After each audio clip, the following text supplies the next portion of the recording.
Good morning, everybody. Happy Friday. Finally Friday, right? TGIF action coming at you. DK Show up on the air on your radio dials, 105.1 FM, 790 AM. Also available to stream online at sportstalk1051.com. You got your app, smart devices, smart speakers, video streams also up and rolling.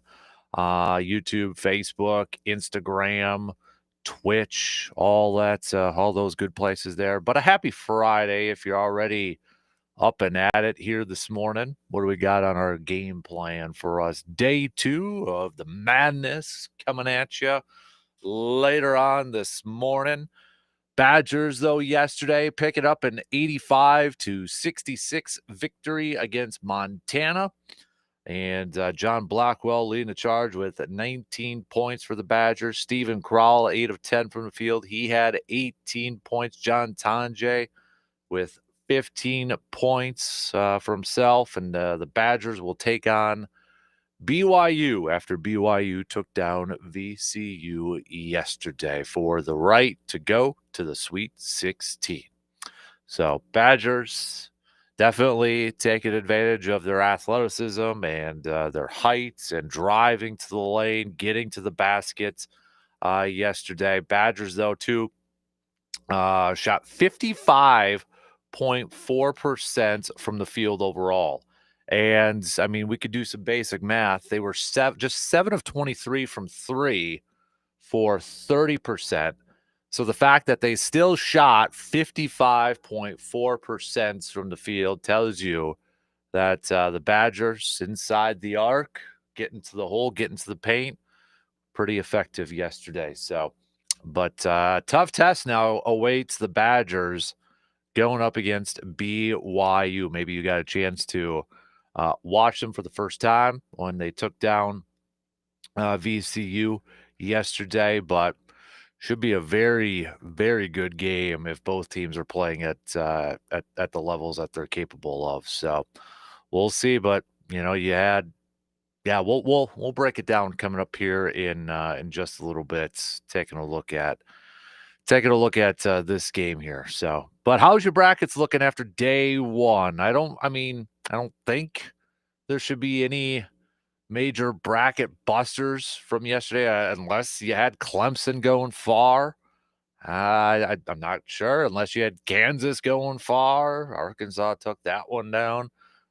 Missouri, unless you had them going far. I mean, other than that, yes, you had some of your typical 5-12s, 11-6 upsets, but other than that, Texas Tech, Texas A&M, St. John's, Michigan, as we mentioned, Wisconsin all picking up wins. Houston picking up a win.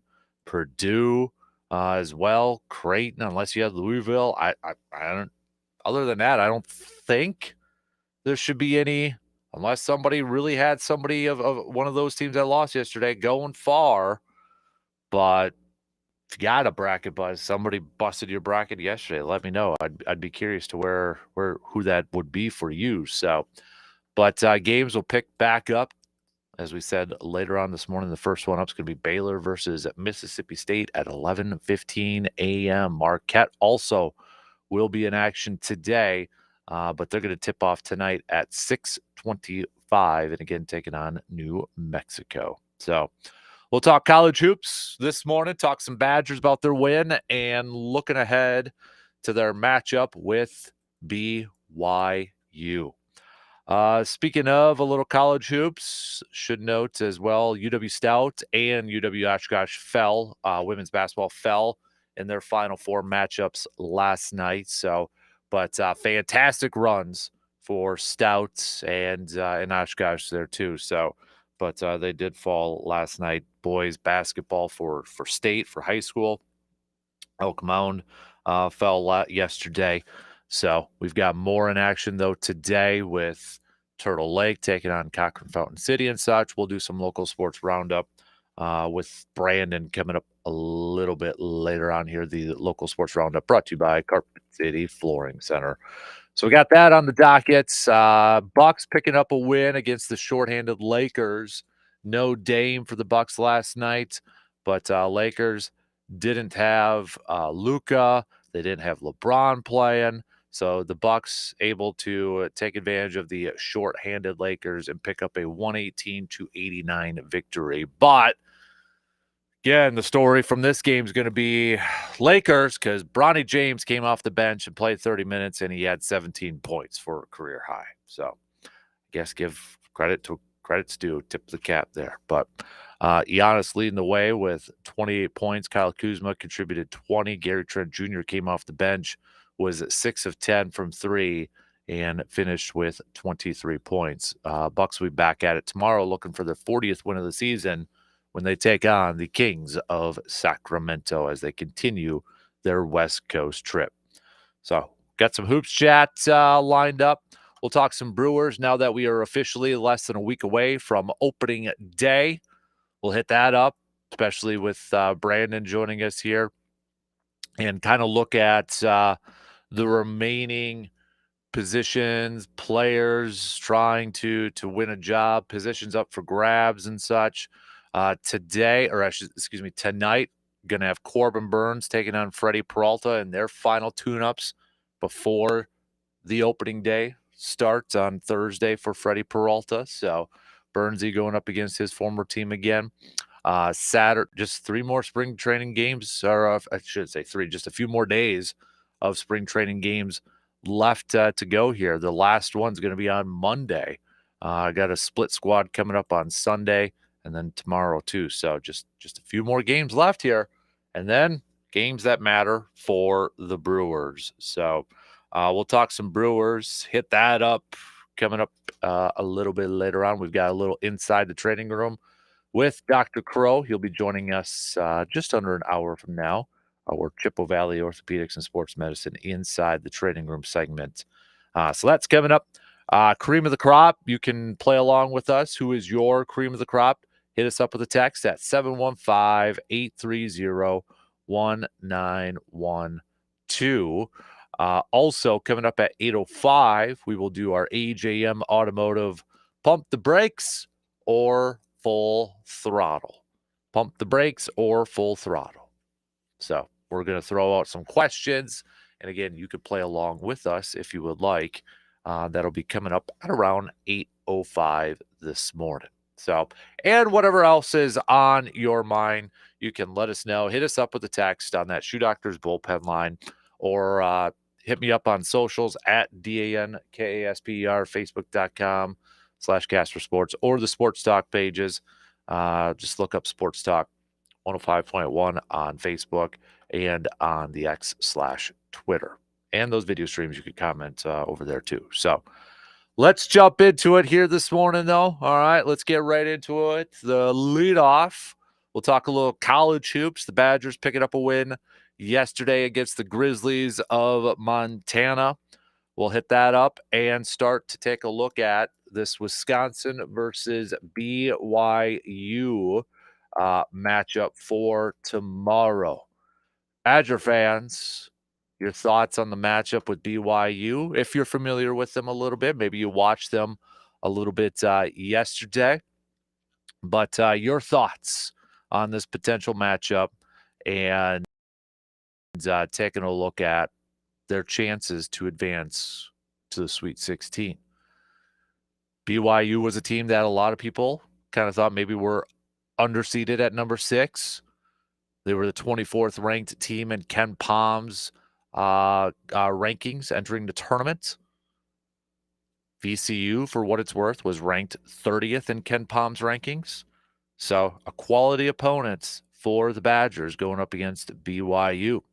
We'll break it down in a little bit more detail, though, coming up here in just a bit to give you a little bit of a scouting report, if you will. So let's jump right into it. We'll take our first break, and then the leadoff, the madness, day one in the books. What do you take away from day one? Maybe a little less drama at some points. What are your thoughts? Let's talk about it.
If you're looking for somewhere to watch the games today, you can hang out with us at VFW Post at 305.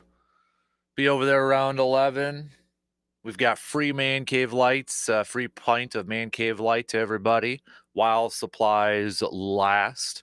Hang out with us and watch a little hoops. C-Bomb and myself even doing a little celebrity bartending. Maybe we can convince our good friend Brandon to join us as well. So if you're looking again for somewhere to watch some of the games, some of the action, head on over to our good friends VFW Post 305 on Star Avenue. Plus, we've got some stuff we're going to be giving away, like Brewers tickets to Jeff Foxworthy. We got some Sports Talk cups we're going to be handing out too. So we got some items over there for sure. Stop on by, starting around maybe a little bit earlier this morning.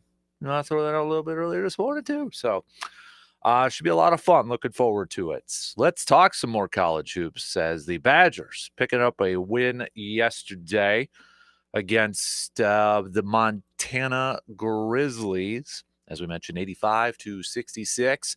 Badgers taking advantage of their size and their athleticism in this game. When you kind of break it down, and if you were watching it a little bit, in the first half, Wisconsin's 18 baskets all came in the paint. 10 of Wisconsin's 18 baskets all came in the paint. So utilizing their size, taking advantage of their athleticism, driving to the lane and getting to the hole. And as we mentioned, Badgers overall shot 55% from the field, and that includes just shooting a little over 30% from three. So, I mean, you take away the math. So Badgers overall shot. Let's bust out the calculators here because I'm not very good at doing math off the top of my head here, right? So, I mean, okay, so the Badgers shot 23 3-pointers. Okay, they shot 23 3-pointers. They made 7 of those. So Badgers would have been, let's see here, 26, 56 minus 23. So 26 to 33 from the field overall after that. I mean, they were getting after it within the arc and getting after it going to the rim. So good. And we talked about that yesterday. You know, that's what I wanted to see. I wanted to see Wisconsin get after Montana and take advantage of Montana's size, utilize the Badger size, take advantage of their athleticism and drive the lane and get to the paint. And good to see Wisconsin do that. And, you know, you want to talk about some athleticism as well. Xavier Amos yesterday. This junior showing off his athleticism. Yes, 11 points in that, but it was a couple blocks that he had in just 12 minutes of action yesterday. The energy that he brought. And I mean, it looks like he could just jump out of the gym. And there was one block in particular. I'm like, holy man, that guy launch. I was like, are they going to call goaltending there at that point? But I mean, it was just his defense was on display yesterday. And Greg Gard afterwards talking about Amos saying, I think that's been a growing area for him defensively, continuing to get better and understanding when you can help, how to help, what your assignment is, who you're guarding. Is it a shooter, not a shooter? Then how can you help your team? I thought defensively he got punch drove once by Pridgeon in the second half where he helped a little too long and took a bad angle. Other than that, defensively, I thought he did some good things. Wisconsin out-rebounded Montana 40-29, making it the second highest rebounding total in NCAA tournament game history, matching the second highest rebounding total in NCAA tournament game history. Wisconsin scoring 85 points are its third most in an NCAA tournament game and the most since their 85-62 win over North Carolina in the first round of the 2021 NCAA tournament. With 27 wins now on the season, the Badgers have their most wins since 2016 and 17, the 2016 and 17 season, and have matched the fifth highest win total in school history. And with them by winning by 19 points is their second highest win margin. Highest was again that win against North Carolina in 2021. Other standouts from this game for Wisconsin yesterday. You had Stephen Krall, 18 points, 8 of 10 from the field, including 2 of 3 from 3, hitting a couple 3-pointers early on in the first half. You had John Blackwell also drive into the lane, 19 points. None of those came from threes, but just 7 of 12 from the field, 5 of 6 from the charity stripe. And John Tonje, this is where you got to give Montana a little credit. John Tonje didn't have a single 2-point bucket. He had 15 points, but he was 9 of 9. He went to the line 9 times, made all 9 shots, but also 2 of 4 from 3, including that and 1 from a 3 that he made in the first half. So give credit to Montana. They held John Tonje scoreless from mid-range or from a 2-point bucket, but still finishes with 15. We mentioned Amos coming off the bench, 11 points, 4 rebounds, and those 2 blocks in the game. So good to see the junior coming out there and showing some athleticism. But now you got BYU. BYU with this matchup. I'm nervous. I'll be honest. I'm a little bit nervous with this matchup. If you were watching a little bit of the game yesterday, maybe that was your first glimpse going up or watching a BYU game. They finished 3rd in the Big 12 this season. If we look at some of the Ken Pom rankings out there, Ken Pom has BYU as the 24th ranked team. Now, for what it's worth, he's got Wisconsin also at number 13. So it's high praise for Wisconsin too. But a lot of people, a lot of the college basketball experts out there believe that BYU maybe a little bit underseeded at number 6, maybe a little underseeded there. So Ken Pom's rankings give BYU a 41% chance to win. If you're into statistics, advanced statistics and predictions, but an expected final score of 78-76 in favor of the Badgers. Here are some other numbers for this game heading into BYU. Expect both teams to shoot their fair share of 3-pointers. Wisconsin shoots 47.9% of its shots from 3, which ranks 19th nationally. BYU shoots 48.3% of its shots from 3, which is 15th nationally. However, both of these defense struggle to prevent 3-point shots. So you kind of look at that and you're like, oh, if a team's hot from 3, could that be the deciding factor in this game? If a team is, if they're on fire and they're making the most threes, maybe that's the deciding factor in this one. Badgers struggle a little bit with some physical bigs in the paint, and that's possibly where BYU could have a little bit of an advantage. So Wisconsin just coming off of a game against Montana where they really utilized their size and their strength. Might be a little bit more difficult going up against BYU in this one. So we'll see how that plays out for Wisconsin. Yeah, because Wisconsin is one of the worst defenses in the country at blocking shots, and they get their shots blocked. This is an interesting nugget from Ken Pom. Wisconsin is one of the worst defenses in the country at blocking shots, and they get their shots blocked 10.6% of the time. Keba Kaeda from BYU could be the X factor in this game. I was reading a little write-up from Sports Illustrated. So, but yeah, I think this is going to be a tight one. I really feel like this is going to be a tight one in this game. You mentioned the big man or their center from BYU. He's not the tallest guy. He's 6'8", junior, but he's built 6'8", 231. So We saw some of the playmaking ability from BYU. We know that they shoot from the outside. They're not afraid to shoot from the outside. I think this is going to be a tight game. I think it's going to be back and forth. And it might literally just come down to whoever makes the most threes or whoever is hot from that three-point line coming up tomorrow. I think it's going to be tight. I hope Wisconsin can get through. I wouldn't be surprised from either result.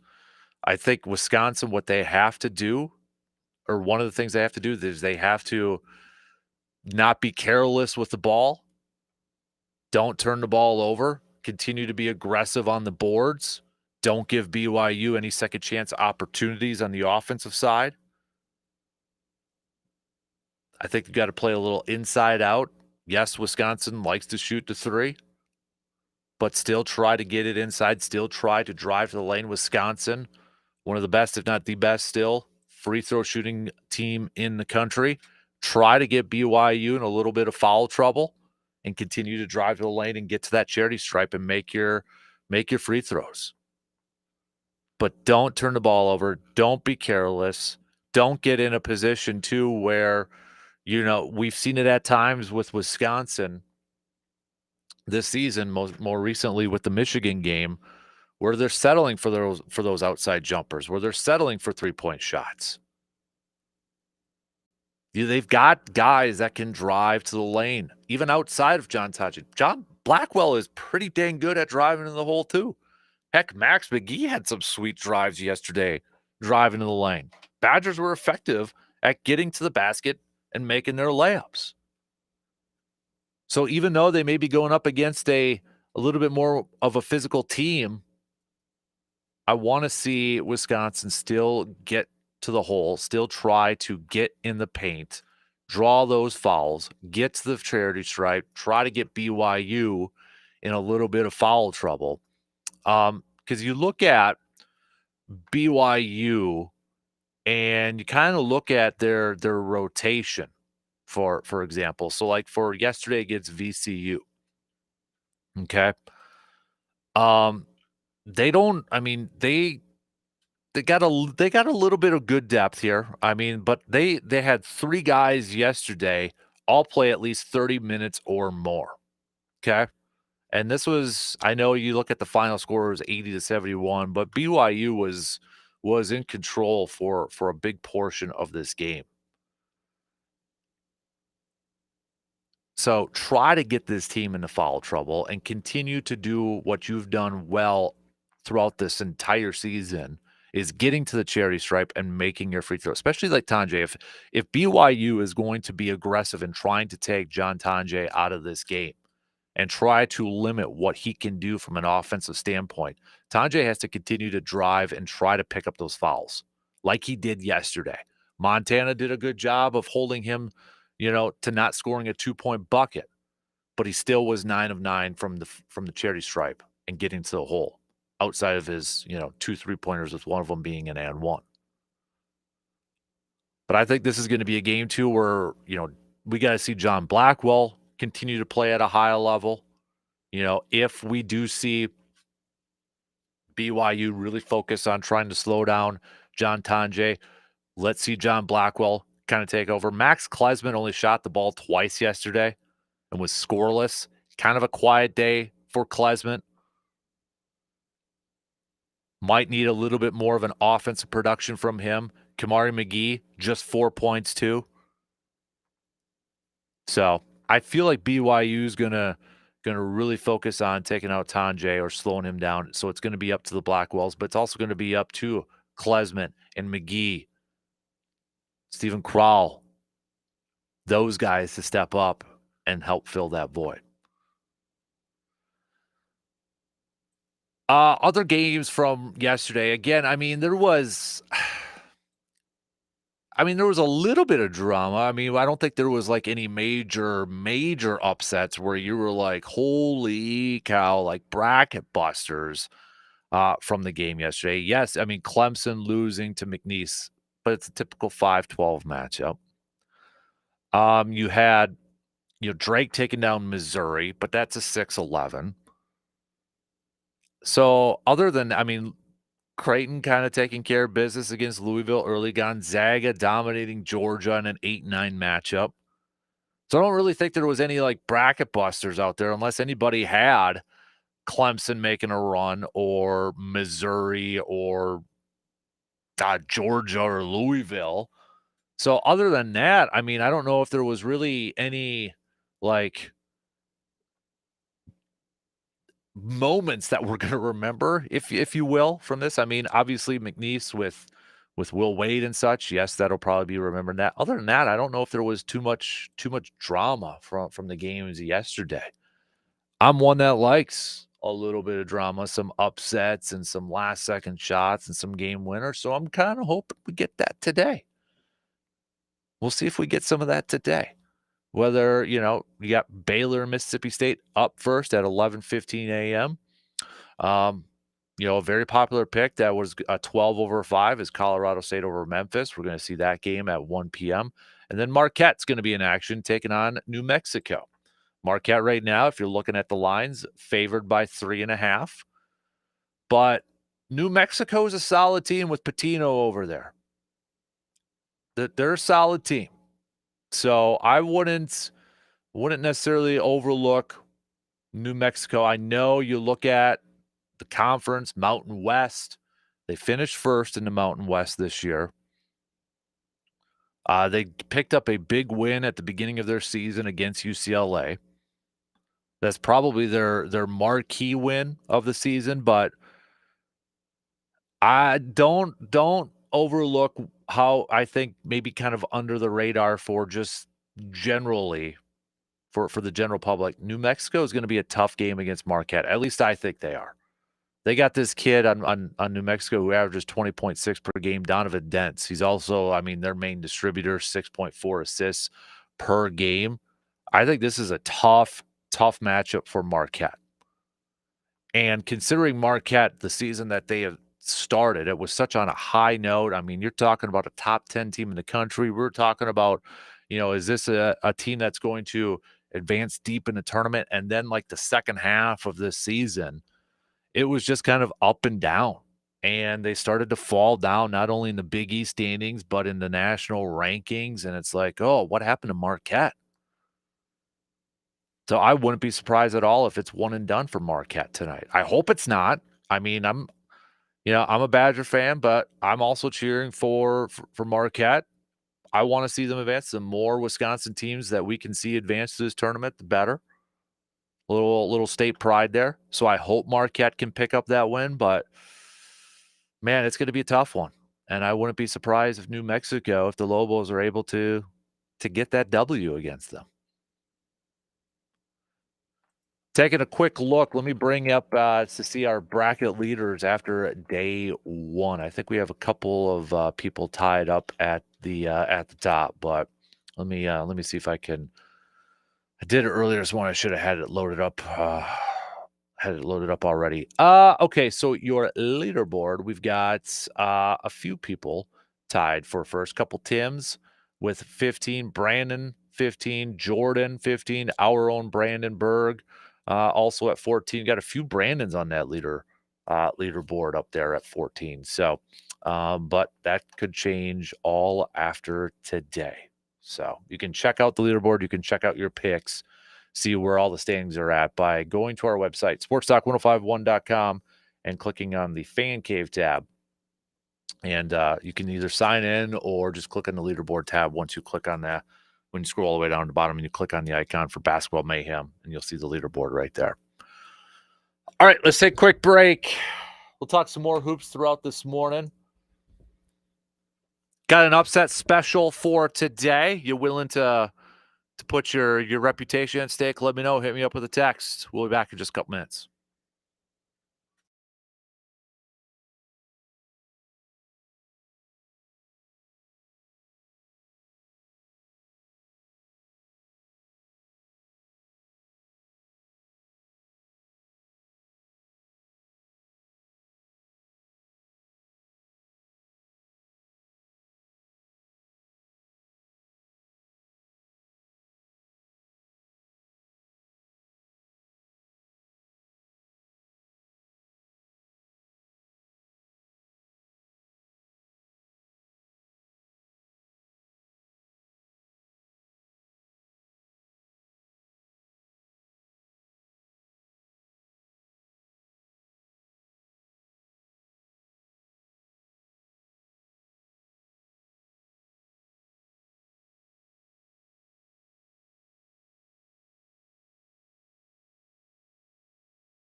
Craving top quality meats? Then you better head to Mike's Star Market. From juicy steaks to mouth-watering brats and snack sticks. Gosh, I love those Bloody Mary beef strips over there. They got you covered for whatever you're craving. Whether it's a family dinner or a tailgate feast, they've got the best selection in town. Friendly service, unbeatable flavor. Mike's Star Market is your one-stop shop for everything meat. Swing by today at 2238 Heimstead Road in Eau Claire and taste the difference. We got about 15 minutes to the top of the hour this morning. We'll get back to some more college hoops talk coming up a little bit later on. But send me if you got an upset special brewing for today. I feel like yesterday, with it being a little quiet in terms of maybe some big upsets or some last second buckets or game winning stuff, I kind of feel like maybe we're going to be due for today. Sticking with hoops, though, Bucks picking up a much-needed win last night against the depleted Lakers. No Luka, no LeBron. Bucks also playing with no Damian Lillard in the game last night. But the Bucks picking up their 39th win of the season. Still one game back from the Pacers for that 4th spot in the Eastern Conference. But get ready, because if you do pay attention to some national programming and TV stuff or whatever, and you're one, I should say, that gets kind of tired or annoyed with all the Lakers and talk with that, they won't talk much about the Bucks beating the Lakers, but they will talk about this game, and that was because Bronny James scored 17 points coming off the bench for the Lakers in 30 minutes of action. So good for the kid. First of all, good for the kid. You know, a guy that came in with a lot of pressure already. I still feel like how do I say this politely without sounding like a jerk? Probably drafted a little higher because of his name and who he is in that. But also tip of the cap to him and credit. I mean, that's got to be a cool moment for him. 17 points in the game and playing 30 minutes last night. So shout out to him. But that's probably going to be talked about a lot. It's going to be talked about a ton. It won't be so much that they lost. You might not even know that the Lakers lost if you just kind of hear some of the talk. So I'm just giving you a heads up. That's what it's going to probably be like today. But nonetheless, Bucks picking up that win. Giannis, 28 points in 29 minutes of action. Gary Trent Jr., 23 points off the bench for the Bucks. We mentioned the Bucks are still just one game back from the Pacers for that 4th spot, but Bucks holding on to a half-game lead over the Pistons for that 6th spot, which, we've got Bucks are 13 games left in the regular season now. And you look at playoff positioning, you only got 2 teams that have clinched right now in the Eastern Conference. And we've talked about the tiers with this thing. So it's kind of separated. I might put Boston in that tier 1 now with Cleveland, because Boston, I mean, they're 8-2 in their last 10. They've won their last 3. Cleveland's riding a 3-game losing streak right now. So Boston's just 6 back. But those are the only 2 teams that have clinched a playoff spot. Then you got the Knicks. And the Knicks right now are 4-6 in their last 10. They've lost the last couple games here. And you look at it, Bucks are just 4 back now from the Knicks to try to catch up to them, maybe. Pacers are 3 back from the Knicks. When we look at the Knicks' upcoming schedule, we know the Bucks play them coming up next week on the 28th. But is there a shot that this Knicks team possibly could fall? They got some tough games. Not fall in the playoff picture, but could they fall down a little bit? Could it make it a little bit of an interesting run here down the stretch? Could somehow the Bucks catch up to them a little bit? I mean, they got Washington tomorrow and Dallas, and then the Clippers all at home. But then they go to Milwaukee. Then they're home against Portland and Philly. Then they got Cleveland 2 more times yet. and they got Boston one more time and Detroit one more time. So we'll see like Jalen Brunson's health and such. Possibly. Possibly. But what's interesting too with the standings right now, I can't believe it's got to be close. I mean, this thing's got to be close. There's no team in the Eastern Conference that is mathematically eliminated yet. I'm looking at the standings right now on the mothership, and that includes Washington that has 15 wins. And my guess is they've got to be close because Miami's in that last spot, the 10th spot, and they got 29 wins. So, I mean, it's got to be razor thin, where Washington's just barely hanging on if this is true. Whereas in the Western Conference, you've got one team that has clinched a playoff spot, but two that are already eliminated, and that's the Pelicans and the Jazz. But when we go back to the Eastern Conference and kind of see everything, so, maybe we got to put the Knicks in that tier with Indiana and Milwaukee and Detroit right now because maybe it's a little bit more attainable to catch up to them. And then you got the play-in. I mean, I feel like we know the teams that are going to be in the play-in for the Eastern Conference. It's just it might shuffle around a little bit. Atlanta, Orlando, Chicago, and Miami. Because Toronto's the next closest one, but they're 5.5 back from Miami right now. So, but Bucks will be back at it tomorrow, taking on the Kings as they continue their West Coast trip. And then after that, the Bucks have a couple games. They've got the Suns, and then they've got the Nuggets before returning home to face the Knicks next week. So yeah, Kings, and then it's the Suns on Monday, Denver Wednesday, and then Friday they'll be at home taking on the Knicks. So just 13 more games left to go in this regular season for the Bucks before we're into the postseason. Let's catch up on a couple of texts here. Dave says he's definitely worried about the Badgers matchup against BYU tomorrow. Feel like the team that is the hottest shooting from the three-point line is going to be the team that is victorious. Another texter says it was good to see the Badgers attack the rim yesterday. I agree. I think they have to continue to do that and try to put BYU in foul trouble and hope that BYU is cold from three. Another texter, this one is from Chris. Chris saying for Wisconsin, I have BYU winning this game in my bracket, but I could easily seeing this go either way. Whatever team makes the fewest amount of mistakes will be the winner, as cliche as that sounds.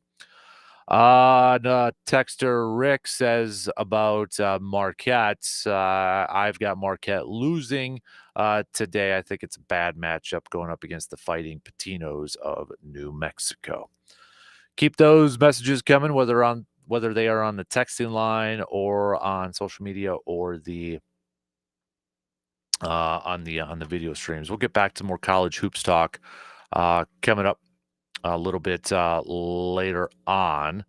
We will talk with Brandon Berg coming up in the next hour. We'll talk some Brewers baseball. We are less than a week away from opening day for the Brewers. Less than a week away from the Brewers opening up against the Yankees on the road. And today we may find out a little bit more about how that roster is going to look like for the Brewers, specifically when it comes to some veterans like a Mark Canha and such. Pat Murphy, Brewers manager the other day, just a couple days ago, said they would have let those guys know by Friday.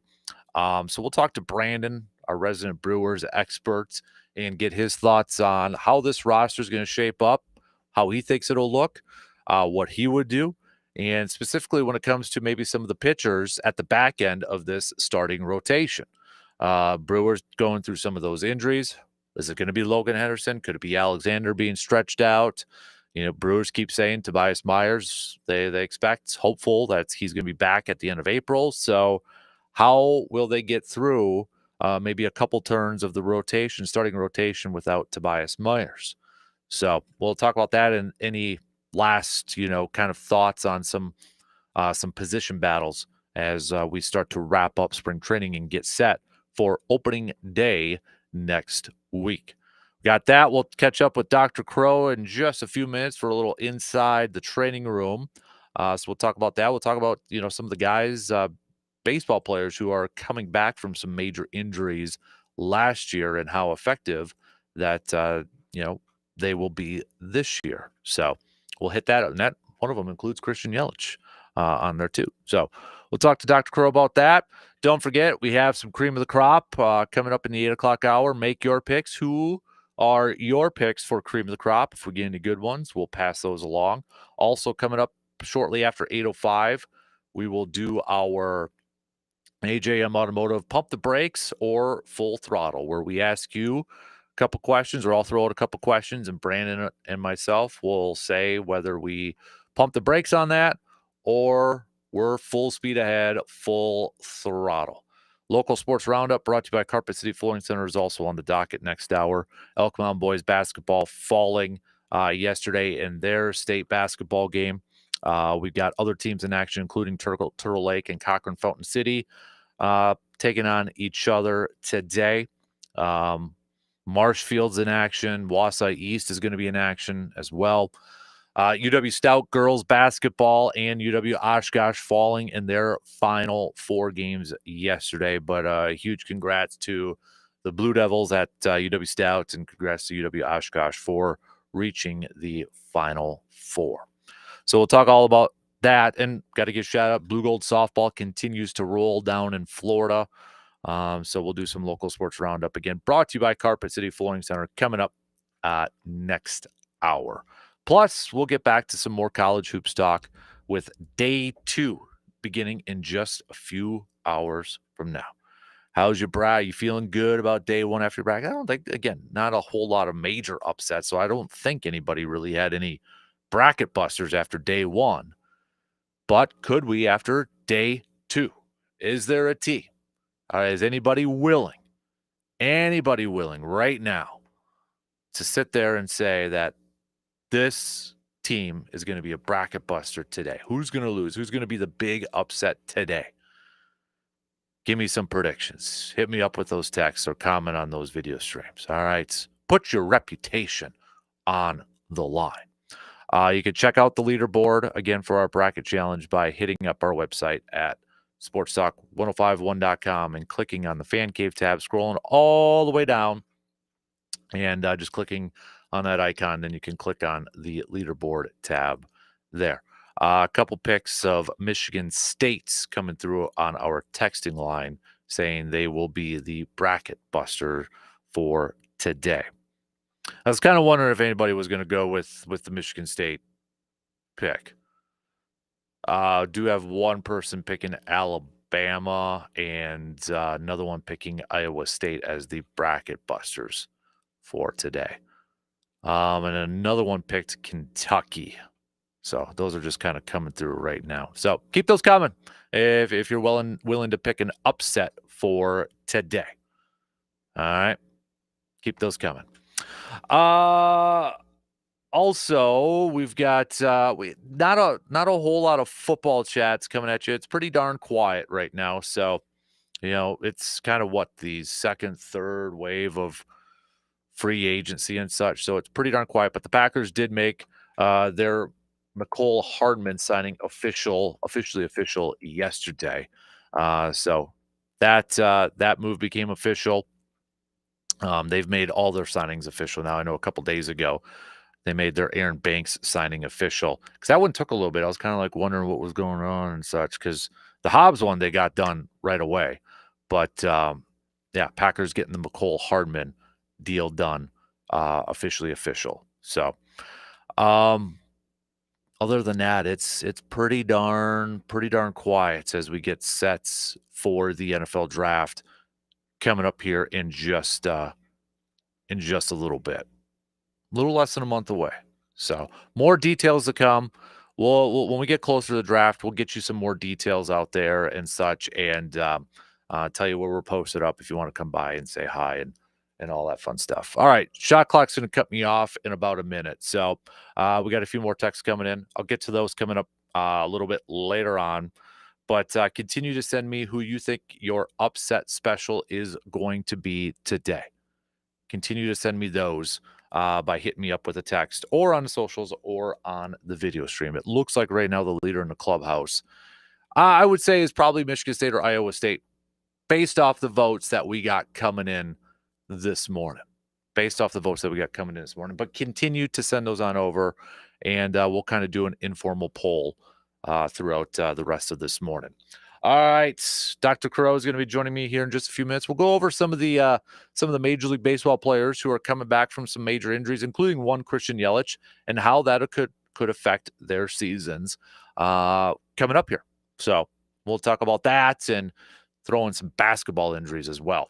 1 in, 2 more to go. Day 2 of the NCAA tournaments picking back up in just a few hours from now. We'll continue to talk about that and a whole lot more coming up after these quick news updates.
In the 40s. I'm 13 First Alert meteorologist Derek Tallman.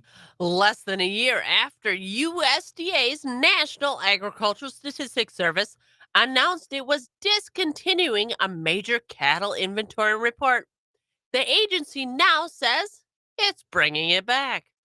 The USDA and ASS announced the July cattle inventory report will be reinstated this year, which will provide a mid year check on the size of the U.S. cattle herd at a time when supplies are at a 64-year low. Last April, the USDA made the decision to stop doing the July cattle inventory report because of budget cuts in the appropriations bill, drawing criticism from market analysts. The National Statistics Service is also bringing back county estimates reports for corn, sorghum, soybeans, cotton, cattle, rice, and peanuts. And a sweet story to wrap up Friday. There are more than 11,000 sugar beet and sugarcane farmers in the United States. These farmers help to keep it sweet in America by producing a stable supply of all natural, homegrown sugar. Florida is the largest producer of sugarcane, followed by Louisiana, Texas, and Hawaii. Sugar beets are primarily grown in the Red River Valley of Minnesota and eastern North Dakota. There's more grown there than any other area of the United States. Wyoming, Montana, Colorado, Nebraska, and the Great Plains grow a significant amount of sugar beets, along with California, Idaho, Oregon, and Washington in the far west. American sugar production has a significant impact for both rural and urban communities, supporting more than 151,000 jobs across the country and generating more than $23 billion in annual economic impact. And that's the Mag News here on Sports Talk 105.1.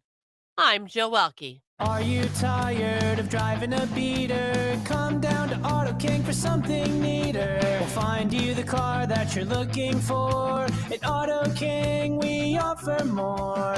Rain or shine, come on down, and you'll be on your way driving around. Stop by Birch Street in Eau Claire for the best deals anywhere. Rapid Radios are instant push-to-talk walkie-talkies offering national LTE coverage. For a limited time, go to rapidradios.com now for 60% off and free UPS shipping. Add code radio and get an extra 5% off. Ladies and gentlemen, sports aficionados and armchair quarterbacks, welcome to the Dan Kasper Show, where sports passion meets expert analysis. Dan's encyclopedic knowledge and infectious passion for all things sports is both impressive and sad. I have many leather-bound books. So get ready to laugh, cheer, and maybe even facepalm a few times. At no point in your rambling, incoherent response were you even close to anything that could be considered a rational thought. It's the Dan Kasper Show.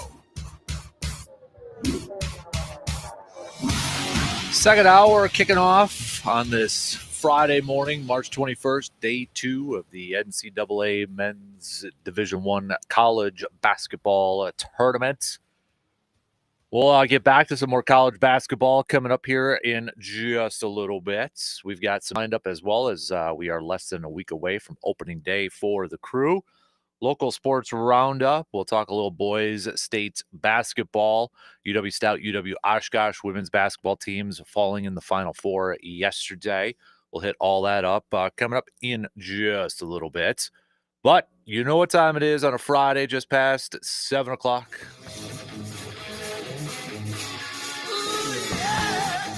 Paging Dr. Crow.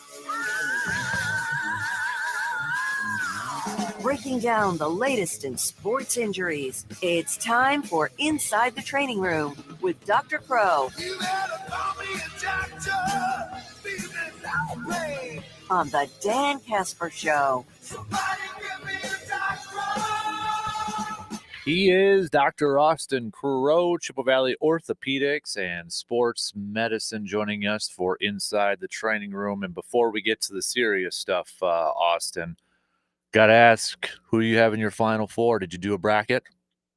Yeah, we always do like a little Crow family bracket. I don't always do bigger ones than that. Sometimes I will, but this year we just did our little family one. So I have really not going out on a limb here. I have in the finals, I have Duke and Florida winning it. I think I have Florida playing Michigan State. I feel like Izzo always puts together a good run in the postseason. I'm trying to think who I have coming out of the other Houston. So yeah, 3 1s and a 2. So really going out on a limb. It sounds like mine too, man. I mean, it's like I looked at this before. I'm like, oh, there's going to be a lot of potential there, and then I mostly went chalk as usual. Yeah, so. I did. Well, it's like, why are they a 1 seed? Because they're really good. I mean, it's tough. I'm just not good at picking the upsets because when I do pick an upset, it never happens. So it's just the opposite of my bracket's usually how it plays out. How far did you have Wisconsin going? I have them losing to Duke. Okay. So. Nice. So it's at 3 games, I think. Yep. So Elite 8. No, possibly. So you can Yeah. pretty much be assured they'll lose next round then. Hey, I want to lead things off this morning talking a little baseball since we're coming up on opening day, and there's some guys that are coming back from some major injuries last year, and I want to start off with Mike Trout because, I mean, you look at his career in the last couple of years. He has been a guy that has gone through injuries. I mean, I think you asked Alexa a couple of years ago who was the best baseball player of all time, and she was already saying it was Mike Trout.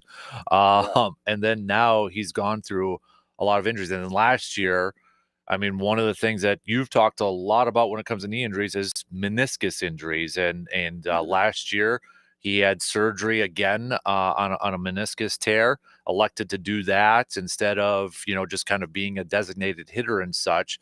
This year, he's moving from center field to right field. How much of a concern do you think there should be for Mike Trout in his recovery from a torn meniscus surgery from last year?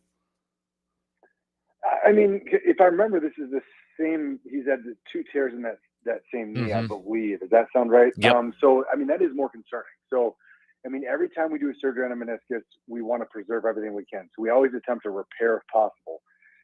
If I remember correctly, he had meniscectomies where they removed it, but perhaps I'm wrong on that. But once you start losing meniscal tissue, if you have a second surgery, odds are it's going to be a meniscectomy. We will occasionally try a second or even third repair. But generally, when I'm able to get it to heal, we transition to doing meniscectomies. The problem is the meniscus isn't like a vestigial organ. It's not like your appendix. You take it out, you're like, no big deal, your appendix is gone.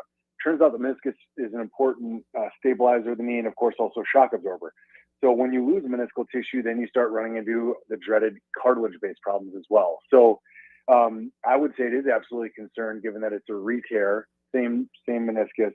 So then you get worried that you're now having deficient meniscus, which can result in knee pain or even potentially some instability as well. So it's going to be interesting to see how he comes back from it.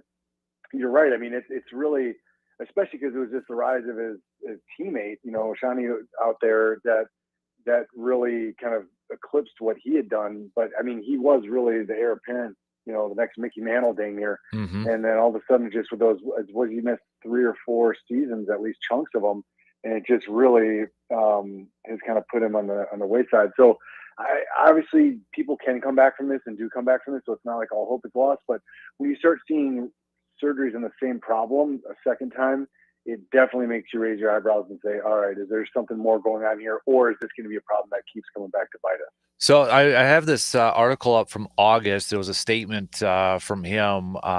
Since my initial surgery on May 3rd to repair my meniscus, my rehab proved longer and more difficult than anticipated. After months of hard work, I was devastated yesterday when an MRI showed a tear in my meniscus that will require surgery again.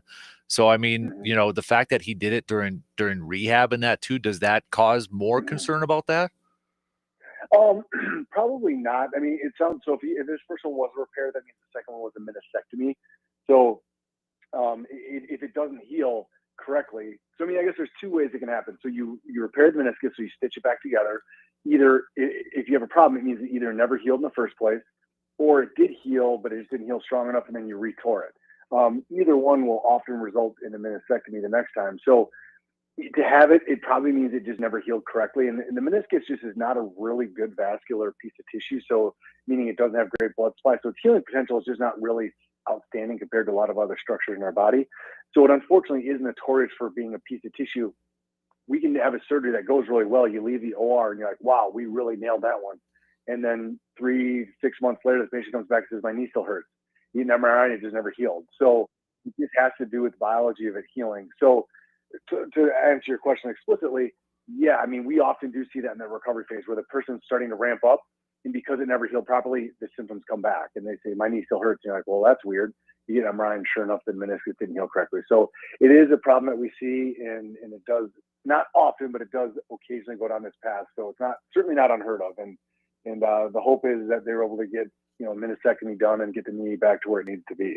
I want to talk about another outfielder, Ronald Acuna Jr. for the Braves, and now he's coming back from another ACL surgery. He had ACL surgery on both knees throughout his career. He underwent a repair on a tear in his left knee, which he suffered last May. So you got a guy who's had a tear in his ACL in both knees. Does that have any effect on an athlete? The fact that he has torn his ACL in both knees, does that I don't know if tests have shown, it's like the guy's a little bit slower or something like that. Is there any long-term effect with that? Not necessarily so. In fact, an interesting statistic I tell most of my ACL patients is when you tear one, you're actually more likely to tear the other one than you are to re-tear the one that we surgically reconstruct. So which is kind of counterintuitive. You think it's like, okay, you tear your right knee, like your right knee is not your bad knee the rest of your life. You're actually 2 times more likely to tear it in the left knee.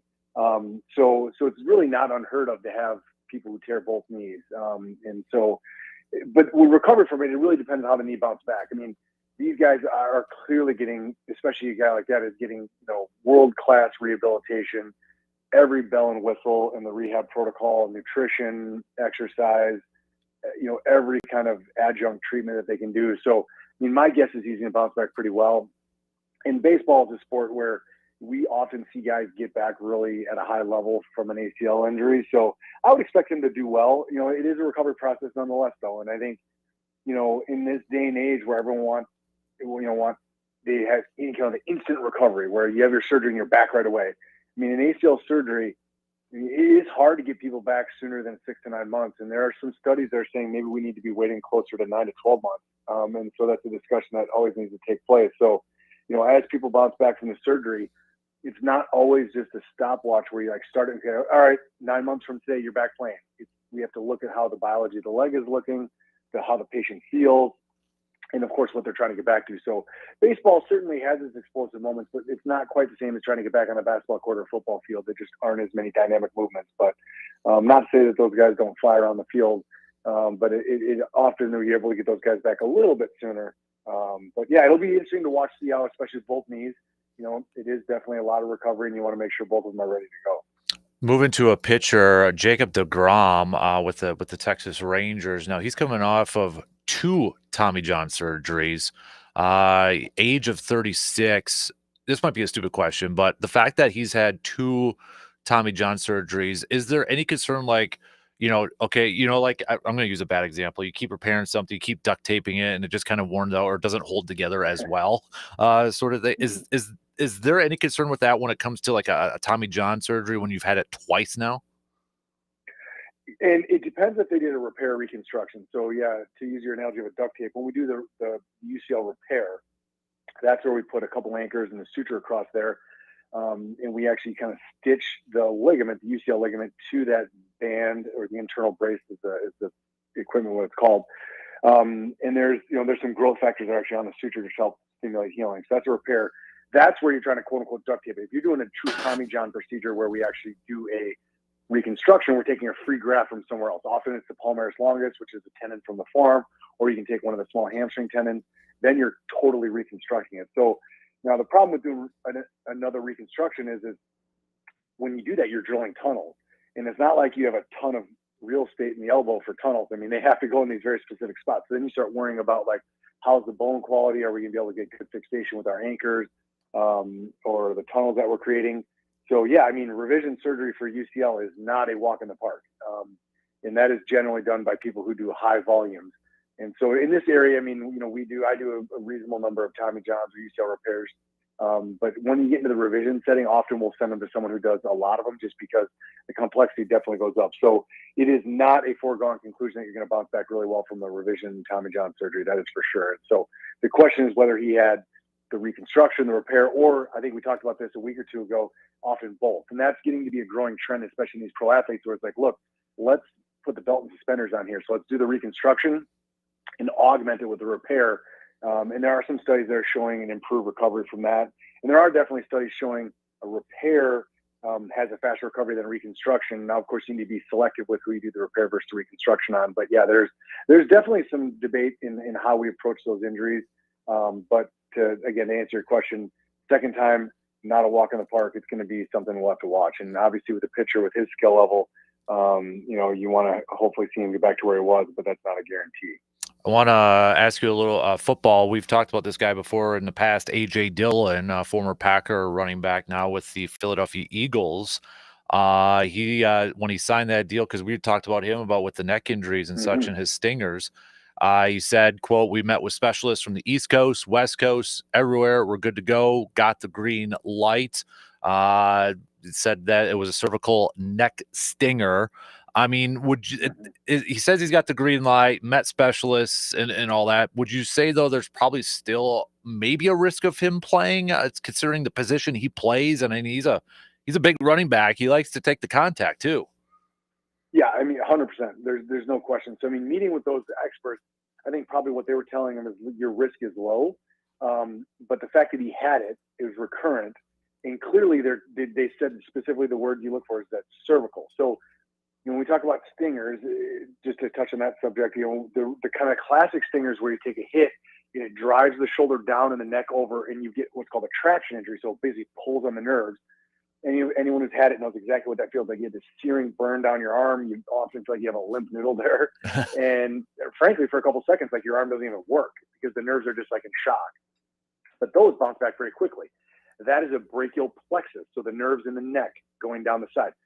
The cervical based ones, that's where you're actually getting pinching of either the spinal cord or the nerves exiting out through the side of the spinal cord. So, the pinching of the central cervical spine, that's where you can get that like transient quadriplegia or even spinal cord injury without a break. So that is a potentially dangerous situation. Now, again, he was seen by experts. What they do is they get MRIs and CT scans.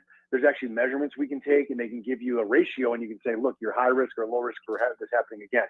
So I think if you look at what they're telling them, they're probably telling them your risk of an actual spinal cord injury is very low. So he's saying, I'm good to go. I will tell you his odds of recurrence is, I mean, what's low? I mean, I don't have an exact percent, but I would say, if I was a fantasy football, guy drafting him, I'd be a little concerned that he may have that issue again. But again, the concern for a permanent injury is probably quite low. But the odds of him having a recurrence of it, I think, is not going to be low. I think that's going to be more moderate. So it's good to see him back, and it's glad that it's not hey, you're running the risk of becoming paralyzed. I mean, no player is going to go back out in the field with that. And there's been, unfortunately, a lot of players' careers who've been cut short. Sterling Sharp is obviously one that comes to mind. So it's probably not going to be dangerous, but it certainly runs that risk of like, hey, could this happen again? As far as the symptoms, yes, and that's maybe not dangerous, but that could certainly cut a season short again. Last one for you here, quick. NBA, Paul George, he's done for the rest of the year, but they're saying, he'd met with specialists and doctors for his groin and knee injuries, and ESPN reported that he received injections in his left abductor muscle and left knee Monday.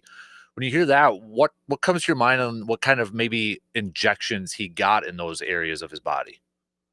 Yeah, so my suspicion is that those are going to be the biologic family. So something either along like PRP or mesenchymal stem cell type injections. So I would, those are probably going to be, again, that biologic. You're not going to want to put a steroid in those because then you run the risk of tearing. So my assumption is along those lines. And those type of injections are certainly becoming much more popular in all patients, but certainly in the pro athletes. I mean, that whole PRP biologic family has really grown in popularity. Now, the nice thing for them is their budgets are dang near unlimited. The problem is insurance companies don't cover those. And so for a lot of people, spending anywhere between, $2,000 to $10,000 on an injection, not everyone can swing that, right? But if you're a guy making several $1 million a year, it's a little bit easier to do that. So it's probably something along those lines. But what is the description that kind of groin area? You start thinking maybe like sports hernia, or just a recurrent issue with a tendon, like a tendinopathy, tendinitis that's not going away. And again, those biologic injections have been shown to be helpful in that scenario. He's Dr. Austin Crow, Chippewa Valley Orthopedics and Sports Medicine. Dude, appreciate the time as always, man. Love chatting with you every Friday. Enjoy the games this weekend, and we'll catch up with you soon, okay? Absolutely. March Madness is always the best. So I'm sure my bracket will be destroyed, but it's fun to watch. Exactly. Mine. I'm expecting a bunch of upsets today too. So yeah, it was pretty quiet yesterday. So all right, dude. We'll catch up with you soon. Yep, take care. You got it. Dr. Austin Crow, Chippewa Valley Orthopedics and Sports Medicine. Really quick break, and we've got Brandenburg coming up. We're going to talk some baseball. Less than a week away from opening day. We'll hit that up after these quick words.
Later on this morning, about 11 a.m., we'll be over at VFW Post 305, hanging out, watching some hoops for a little bit. Got free pints of Man Cave Light for each person until they're out. So 1 free Man Cave Lights per person until we're out.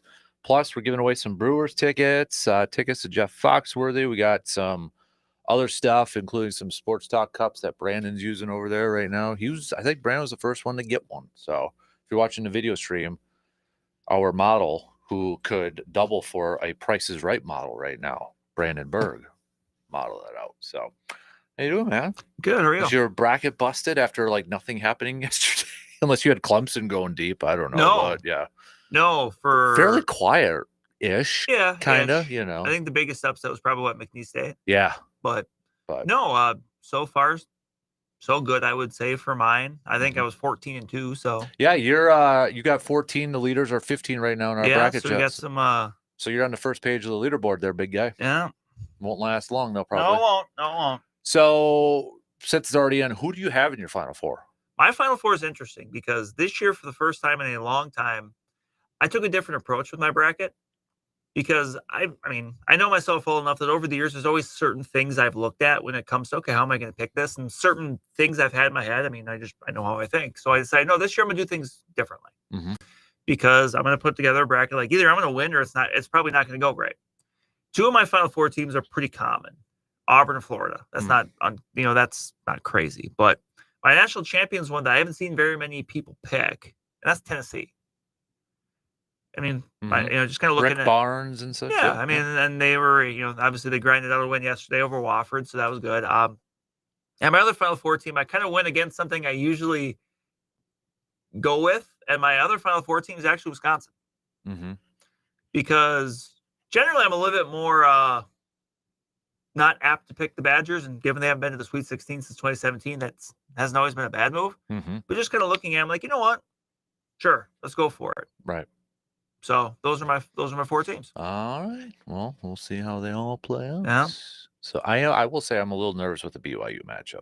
Sure, yeah, but that was the matchup I was kind of expecting. Yeah. And I mean, those are 2 offense first teams. And I was encouraged by what I saw of Wisconsin yesterday, and BYU obviously took care of business with VCU too. So, but no, that's going to be a fun one. That could be like a 90-85 game.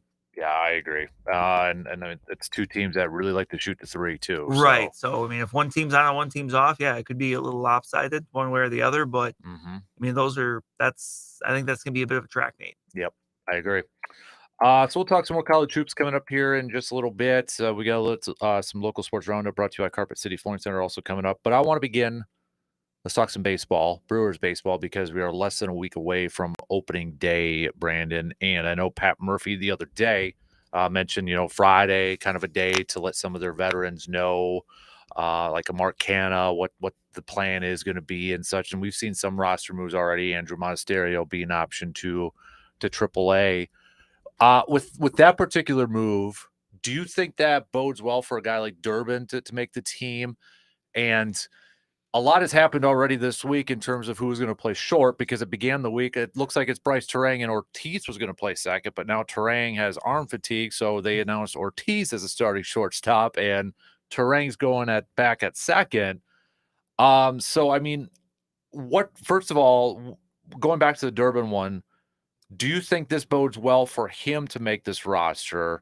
And then part of me too, I want to ask you, Brandon, is if Terang would have been the opening day shortstop, would the Brewers have been better to have Ortiz stay at third and Durbin at second at that point? I think it kind of probably just comes down to right now who they felt more comfortable with in that 4th infielder spot. And I think if you're going strictly off of spring training production, I mean, Oliver Dunn has done everything he can to, make a name for himself. And he's more of a third baseman than a second baseman. So I think that's part of it too.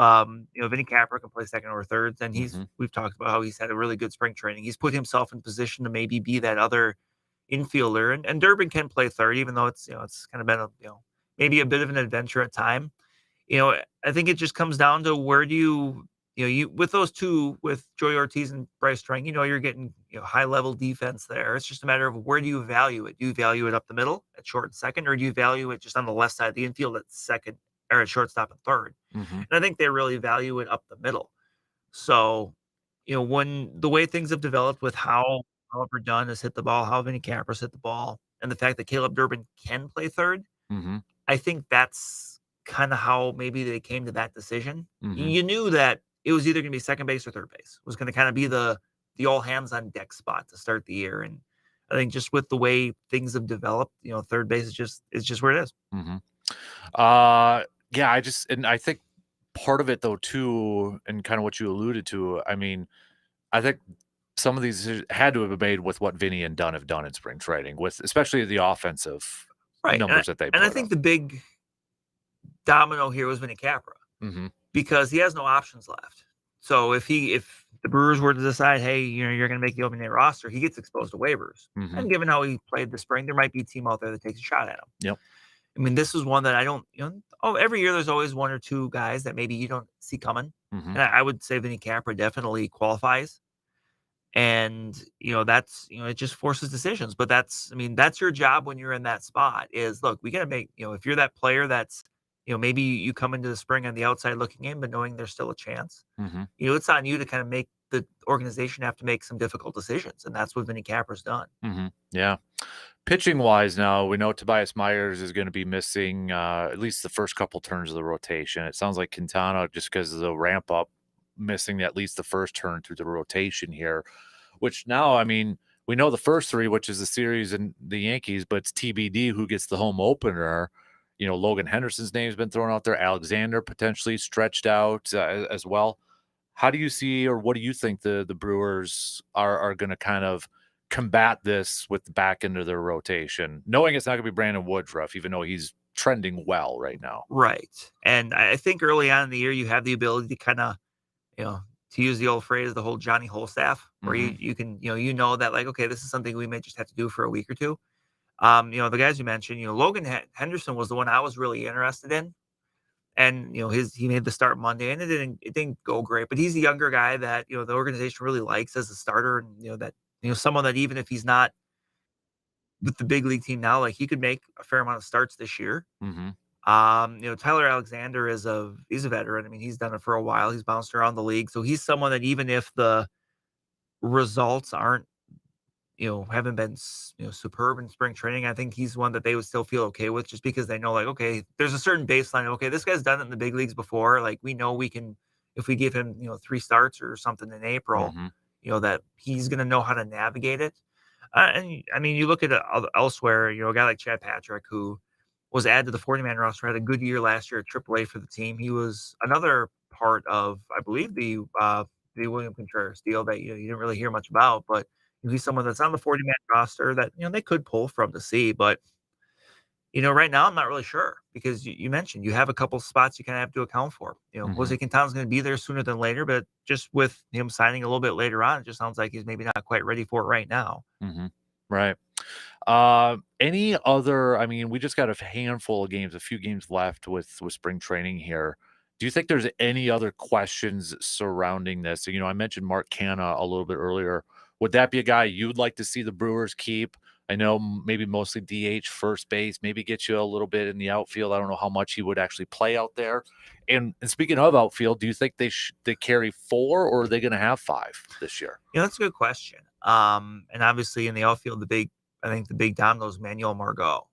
And Jake Bauers is in there too because he's played some outfield and he's played in the past. But I mean, he's more of a first baseman than outfielder. But I think for that final outfielder, you're kind of looking for someone that's like, you can do it, but ideally you're not looking for them to do it a lot. And I think both Bauers and Canha kind of fall into that category where, yeah, they can play outfield, but it's, it's kind of like me playing shortstop and slow pitch softball back in the day. Like, I can do it, but that doesn't mean it's going to be necessarily great. And ideally you'd like to have other people to do it, but if you're in a pinch, you can do it. Right.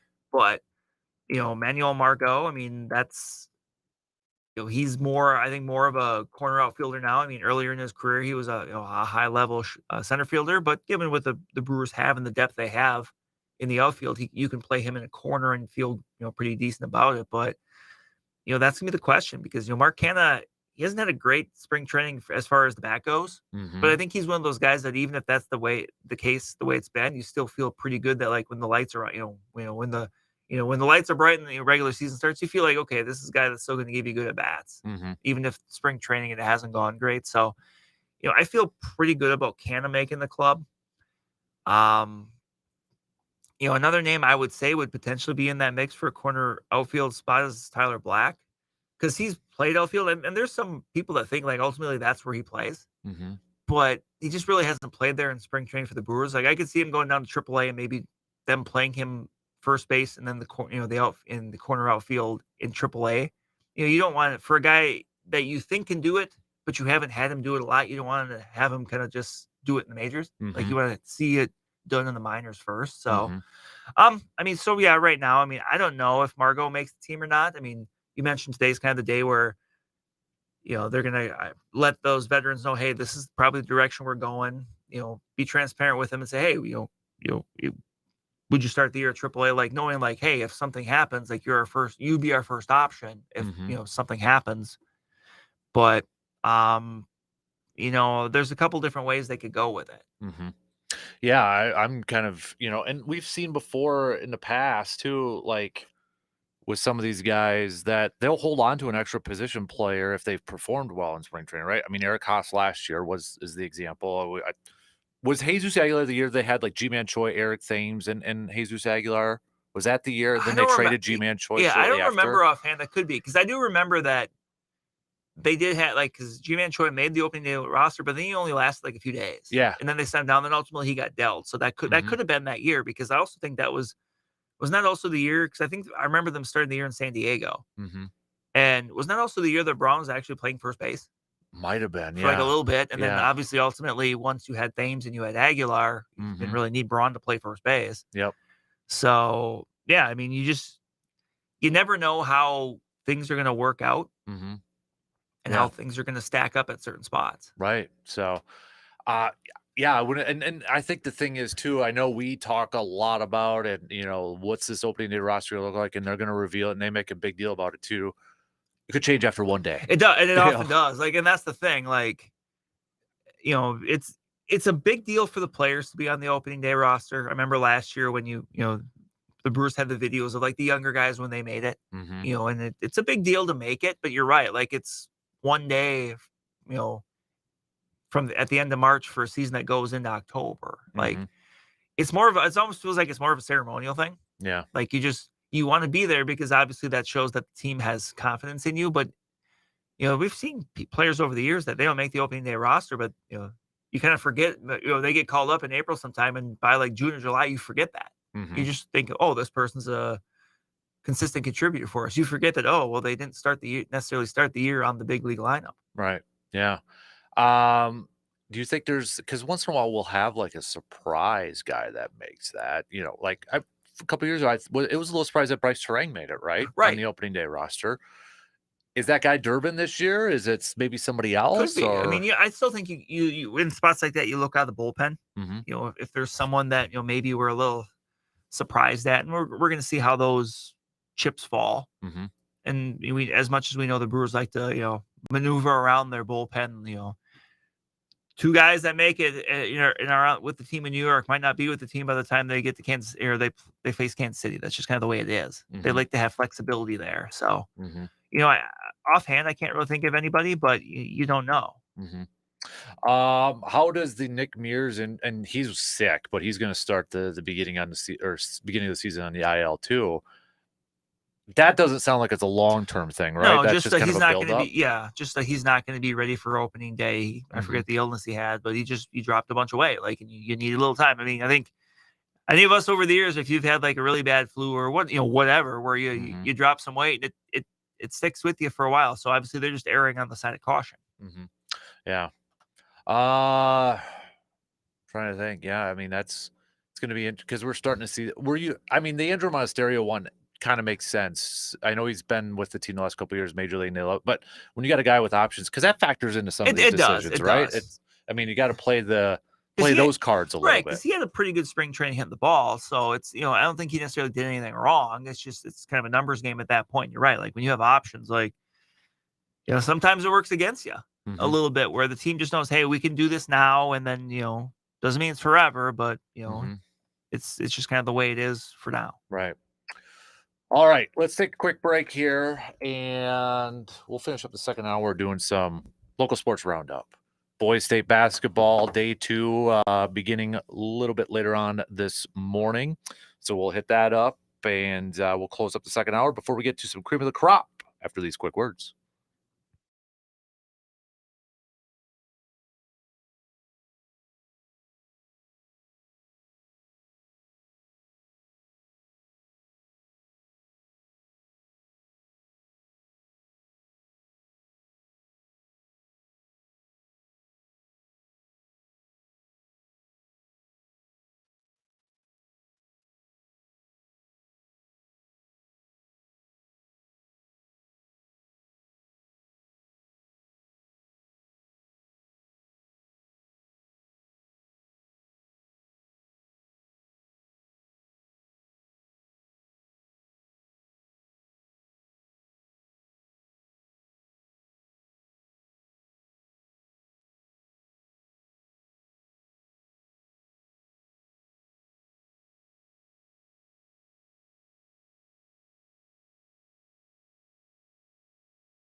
Sign up is now open for the 5th annual Casper Classic. Just head to sportstalk1051.com to sign up your 2-person team.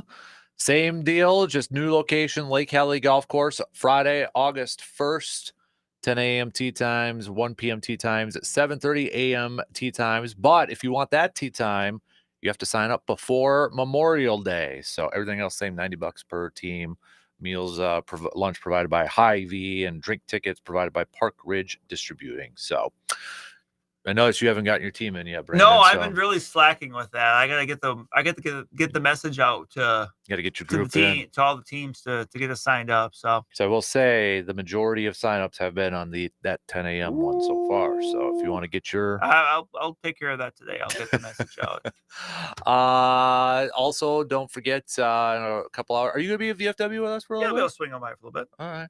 We might have to recruit you to help me and C-Bomb do a little pouring of the beers. I might too. have to help. Yeah, that's fine. Do that. So if C-Bomb's still planning, I don't know if C-Bomb's listening right now. He's probably still sleeping. So let's do some local sports roundup, brought to you by Carpet City Flooring Center this morning. So we'll start off with boys basketball. Elk Mound in action yesterday, falling to Freedom though.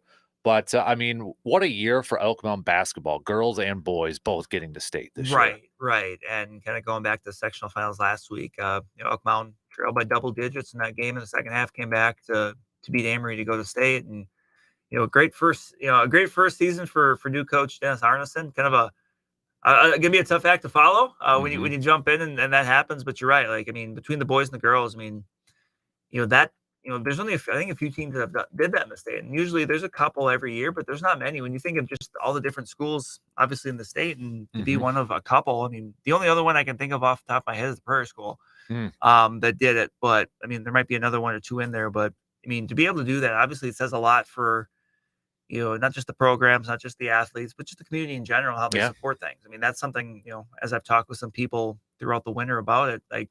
Both coaches have said, like, the community support in Elk Mound has been, fantastic. I mean, I was there Saturday in Somerset for that game. And I mean, that's what you look for in an environment. I mean, it was packed and it was loud. Like, there were times where I was talking to somebody right next to me and I couldn't hear what they were saying because it was so loud in there. Wow. And that's what you look for this time of year. And a tough matchup going down state and taking on a really, really good Freedom team. But definitely a lot to be proud of for that group to be able, for both groups really. But, speaking more recently with the boys team to be able to get down there and, for those seniors, hey, you're in a spot everyone else wants to be in. To say hey, we ended our career on the Kohl Center floor. Like that's the goal. Right. Yep. So we have some championships. Division. We know the Division 3 championship game is going to be Freedom versus Milwaukee Academy of Science, and then Division 4 is going to be Bondwell versus Aquinas. Yes. For Division 4. Division 1 is coming up later today. Marshfield's going to be in action in that game. That's going to be tonight after the conclusion of the Wisconsin Lutheran Oshkosh North game. That's at 6:35. Before that, though, because we do have games this morning, which is Cochran Fountain City taking on Turtle Lake for Division 5. So a couple of local-ish. Right, yeah. I mean, Cochran Fountain City getting back to state. I mean, another, it was a pretty good year this year for the Dairyland for teams. Uncle Emmanuel girls making the run to sectional finals last week. Now you got Cochran Fountain City here. Taking on Turtle Lake, a team that broke through, picked up a couple big wins last week, knocking off Spring Valley and then knocking off Rib Lake. They're down there for the first time. So, those games will get going not long after we're off the air here. But looking forward to it. Day 2 is always a fun one because you get games all day. Yep. They start at 9 and they go all day. So you get D2 will be in the mix this afternoon as well. So a lot of basketball out there to be consumed. Where Wausau East is going to be in action this afternoon, too, against Wauwatosa West for that one. So a lot of W's in there. A lot of W's, yes. And that kind of will wrap up the winter sports season on the prep level. And I know some have already, you've mentioned it too. Did any other sports kind of pick up this week? There's I know that track will start having some competition. Like I know McDonald is today. They're going to Winona for an indoor meet at St. Mary's University. So, but really I think that's a little bit more next week. But softball got going this week, so you got teams, out there making, getting practices underway. You'll have some team scrimmaging tomorrow or early next week, and soon baseball and girls soccer, and not too far down the road, boys golf and girls soccer get underway. And then there will be, full speed in the spring, and hopefully Mother Nature allows it to, to happen sooner than later. College-wise, yesterday, close, but we were close to getting a WIAC. We sure were. National championship between Stout and Oshkosh, but both Stout and Oshkosh fell in their Final Four for women's basketball yesterday. And I know that's Oshkosh is your alma mater, and Yes, it Stout's is. just down the road. But Eau Claire connections, obviously, with head coach Hannah. Yeah. There. But I mean, overall, 2 fantastic seasons. I mean, when you have half of the Final Four, yeah. I mean that says a lot about the. I mean, you can talk all the time, pretty much in any sport, about the strength of the WIAC, but I mean, you see it there. I mean, a bounce here and a bounce there, and you got an all WIAC national title game, which is crazy. It is, but not too entirely surprising given what we know about the WIAC. So, congrats to both those teams on a very successful season. And sticking with college here really quick, because like the Blue Golds, for instance, are on spring break, so like softball and baseball are in a little bit warmer weather climates and are playing. And the softball team is off to a fantastic start right now for the Blue Golds. They're down in Florida this week, and so far to begin their season, they're 12-2, and their riding is at a 10-game winning streak. I think right now it's up to, but they've won 4 games in a row so far down in Florida. They got a couple more on the docket for today. Before returning home, and then baseball's in action as well. So, and I know gymnastics is the NCGA Nationals that are going on, swimming and diving. There's NCAA championships going on too. So, got spring sports, couple of the winter sports wrapping up, but now spring sports too, either really fully in action or just kind of getting underway here too. So, it's that transition time. It is of the sports calendar. So. Chippewa Steel still in action too. They are. They actually host 2 games at home this weekend, tonight and tomorrow night. So they've got 10 games to go. They're right now in the final playoff spot. They got a little bit of a cushion, but they're trying to hold some other teams off. I mean, if you want a chance to see them here in the regular season, tonight and tomorrow, and then I think it's a week from tomorrow as well. Okay. Those are their last 3 home games. They have a real road heavy close to the season. Especially the last 2 weeks, they'll be in Alaska. So obviously those will be a little bit tougher games to get to if you're looking to go out to a game. So if you're looking to go out to a game tonight, tomorrow night, 7:00, Chippewa Ice Arena. Another one also coming up. I believe it's next weekend as well. So yeah, they've really it started to kind of round into form. They picked up a couple big wins last week down Janesville. Getting 4 big points, which when you're battling 3 or 4 other teams for one playoff spot, I mean those 4 points are huge. So yeah, if you're looking to get out and catch a game, tonight or tomorrow night's a good time to do it. Yeah, absolutely. So that's your local sports roundup, brought to you by Carpet City Flooring Center. Coming up, we're going to do a little cream of the crop, and then our AJM Automotive Full Throttle or Pump the Brakes. We'll get back to some college basketball chats as well. Again, I don't think there was really any bracket busters from yesterday, unless somebody had Clemson or somebody going deep at that point. But otherwise, I don't even think there was really any last-second heroics. I mean, Clemson made that comeback to make it a little interesting at the end there. But other than that, it was, I think, kind of a quietish day, right? A bit. I mean, the last 2 games of the night were kind of looking like they might with Michigan. Yeah. And UC San Diego. I mean, UC San Diego came back, made that a game. And then the last game of the night, Texas Tech and UNC Wilmington. I mean, those were 2 games that, both the higher seeds pulled out, but they kind of had to close strong to do it. Since we have just a few minutes left to the top of the hour, because apparently Good Morning Football is spending the morning counting down Aaron Rodgers' top 10 plays of his career, because, that's the talking point. And who is this? This is Cameron Bynum is on there. Yeah, Cam Bynum, former Viking, now Indianapolis Colt. He said the highlight of his life apparently was intercepting Aaron Rodgers. So there we go.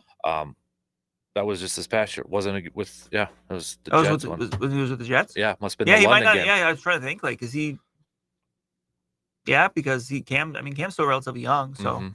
So I know what your reaction was based off Twitter when Tom Pelissero posted that, but I think you're in the majority of Vikings fans. I know there's still a narrative out there that it's maybe not completely shut. Right, and look, if the Vikings go to OTAs and McCarthy just looks lost, or heaven forbid there's another injury or something. Okay, then I understand kind of circling back to it, but if he's there, right? If he's still there, yep. But it just like as much as people want to draw the parallels to the Favre situation, to me it was a little bit different because for the Favre situation, 09, the Vikings had no other options. Right at that point, they knew Tavares Jackson wasn't the guy. They were going to go to Gus Frerotte. Yeah, like I think they brought in Sage Rosenfels, and Sage made a nice long career as being a really good backup. But like it just for as loaded as the rest of that team was, like they weren't going to go with any of those options. This one, like they've kind of built the team with the idea that JJ McCarthy was going to be the guy. Yeah. And I'm not as much as I'm excited for that option, I'm not going to stand here and say, well, it's a guarantee he's going to be good. We don't know. Like, right. You don't know until you get out there and you start playing. But you have been setting up this team for the last few years with this moment in mind, where you can turn the keys over to a young quarterback. Heck of the big reason they've been able to spend as much as they have in free agency is because you got a rookie quarterback contract. You've been all these chess pieces for the last several years have been moved for this exact moment. And for the Vikings, you can make the case that they haven't been in a spot like this since right before the 2016 season. Yeah, with Teddy Bridgewater still coming off that division championship. With your quarterback on a rookie contract, like they haven't been in the spot for nearly a decade where you've had this money to spend to surround a young quarterback. Like this was the plan, and now you've gotten to that point. And it was one of those things where I felt like that was going to be the decision, but you never know.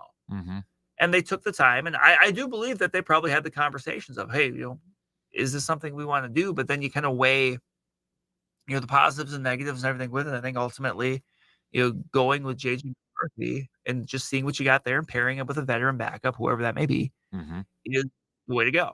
Yeah. Yeah. So it's just so weird to see like how far the perception of the guy has fallen, right? I mean, it's interesting. It's a very interesting thing. I mean, I do believe a lot of this was, Rodgers getting out to people, and Rodgers' people getting out and basically trying to get the message out there. Hey, I said last week, I think he wants to be in Minnesota more than Minnesota wants him there. Yeah, like this might be an awful comparison, but I used it as like somebody asking out somebody on a date, and the answer is, let me think about it, or maybe. Right. If the answer is, let me think about it, or maybe, that's probably your answer. Yeah. Like, or at the very least, someone's not super enthused about the possibility. Yeah. Yeah. It's not like, oh my God, yes, please, let's go. Or when you go to when you were kids and you would go to your parents or someone, and you would ask about something else, so, well, we'll see. Yep. Usually if they're saying, we'll see, the answer. Exactly. All right. Cream of the crop coming up after these news updates.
third hour kicking off right now on this Friday morning, second day of the NCAA tournament, coming up in just a couple of hours from now. Appreciate you making us a part of your starts on this March 21st. We will talk some more college basketball coming up here in just a little bit. We've got the AJM Automotive Pump the Brakes Full Throttle. Before all that, though, we are going to do a little cream of the crop.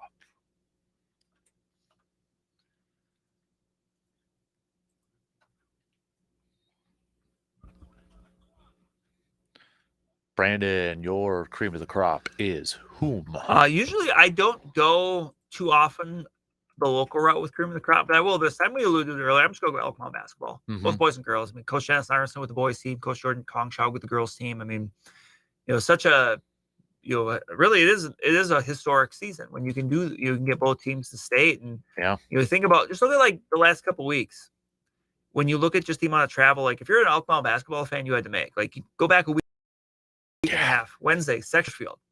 Thursday, you go to Green Bay. Saturday, you go to Somerset. Yesterday, you're in Madison. Like, you are zigzagging the state, to follow your teams. And, they gave you a lot of, really great things to follow along with. So that's going to be my route today. Just Elk Mountain basketball in general. Congratulations to both of you. Outstanding years. Yep. I'm going to go with an individual who will probably be named at least one more time when he does it, but I'm going to go Alex Ovechkin, 7 away now from the NHL record to pass Wayne Gretzky. I will be honest, I didn't think anybody would pass Wayne Gretzky in a lot of stuff, and especially when it comes to the goals and that. So Ovi, and I like Ovi. So I mean, look, I'm a Penguins fan, so there's always the natural rivalry with Capitals, but I like Ovechkin too. So I mean, he got a soft spot in my heart after they won the Stanley Cup, and he went on a bender. Yeah, I mean that's how you celebrate when you win, right? Yes. I mean, that's why you could tell just the pure joy and excitement. That's the right way to do that. So I got to go Ovechkin for my cream of the crop. So, all right, Brandon, let's do a little pump the brakes or full throttle. Again, brought to you by AJM Automotive. This is where we give a couple of statements, and it's kind of like, it's like buy or sell. Like, I'll buy that or I'll sell that sort of stuff. So I'm going to go to the NFL because we got some rule proposals that are now in front of the competition committee. One of them from the Detroit Lions about reseeding the playoffs with wild card teams, if they have a better record, would host regardless of division championships. So, for example, your Vikings last year would have hosted the Tampa Bay Buccaneers instead of being a 14-3 team that traveled on the road. You pumping the brakes or you full throttle on that? Obviously, given the example you just mentioned, I'm going to be, maybe a little recency bias on this, but I will go full throttle for it just because I want to make sure like the best teams are rewarded. And that's not an every year thing. It's not like every year we're in this spot. Yep. But in circumstances like that, I would like to see those teams get, rewarded for, not, this may put a real damper on our love for the Houston Texans Saturday afternoon invitational. That's true. But I want to see the best teams like be rewarded. And I get it. You can make the argument, hey, well, win your division, but it's like, you won 14 games in that example. There's been other examples. I won't just hammer on the Vikings one, but like the best teams should be, and it's kind of a, they shouldn't necessarily be punished because you had a year where your division was just outstanding and another year where a division just wasn't. Two reasons why I'm full throttle, all gas on this one too. You kind of alluded to it, the best teams. Well, before I get to that, division winners are still guaranteed a playoff spot. That's the you win your division, you still have there's an argument saying, well, where's the incentive to win a division? You get a guaranteed playoff spot. That's a pretty big incentive to still win your division. There could be, look at the NFC North this past year, and I would argue for the next few years, there could be multiple teams, 3 teams in the NFC North. All 3 would be better than one team in the AFC South. So as you were saying, the better teams, in my opinion, should be rewarded with the home playoff spot. So I mean, I don't think it dampers who's better or not. You still win your division, you still get the playoff team. There is a thing, you can have a division that has multiple teams that are better than one team in another division in that conference. So shouldn't the better team then get the playoff spot? Right. I don't think you do look at the NFC North, and I'll kind of stand up for Minnesota. I mean, 14-3. 14-3, and you're a 5 seed?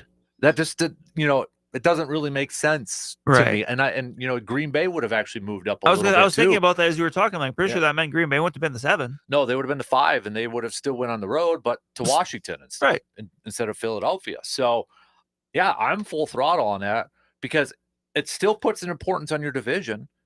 It still puts that on there, and especially too, if you are in a competitive division in the NFC North, it puts more premium to make sure you win that division so you get a top seed and so that you are going to get that home field advantage. So I'm full throttle on this, and I don't buy the narrative that it dampers division championships. I don't, because you still want to win as many dang games as you want to be a top seed. Right. You go back to that Vikings-Lions finale last year, like there still would have been plenty on the line because you're still playing for the 1 seed in the division championship versus whatever the loser would have got. Right. Yeah. So I'm good with it.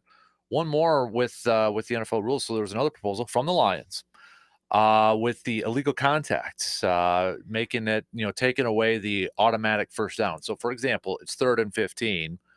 You think your defense is held or stopped them. All of a sudden, a flag comes out, illegal contact, 5-yard penalty, automatic first down. Full throttle, pump the brakes. They should implement that rule.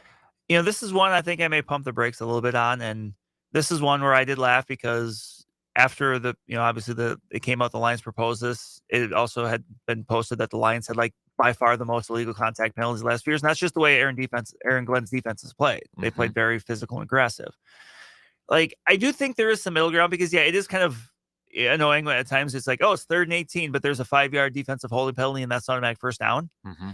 But I still think you can't give defenses almost 2 freebies to where they know, hey, it's 3rd and 18. Well, I can grab this guy. And if it gets called, well, then it's still only 3rd and 13 kind of a thing. I understand some of the thoughts behind it, but I still think there just needs to be a better way.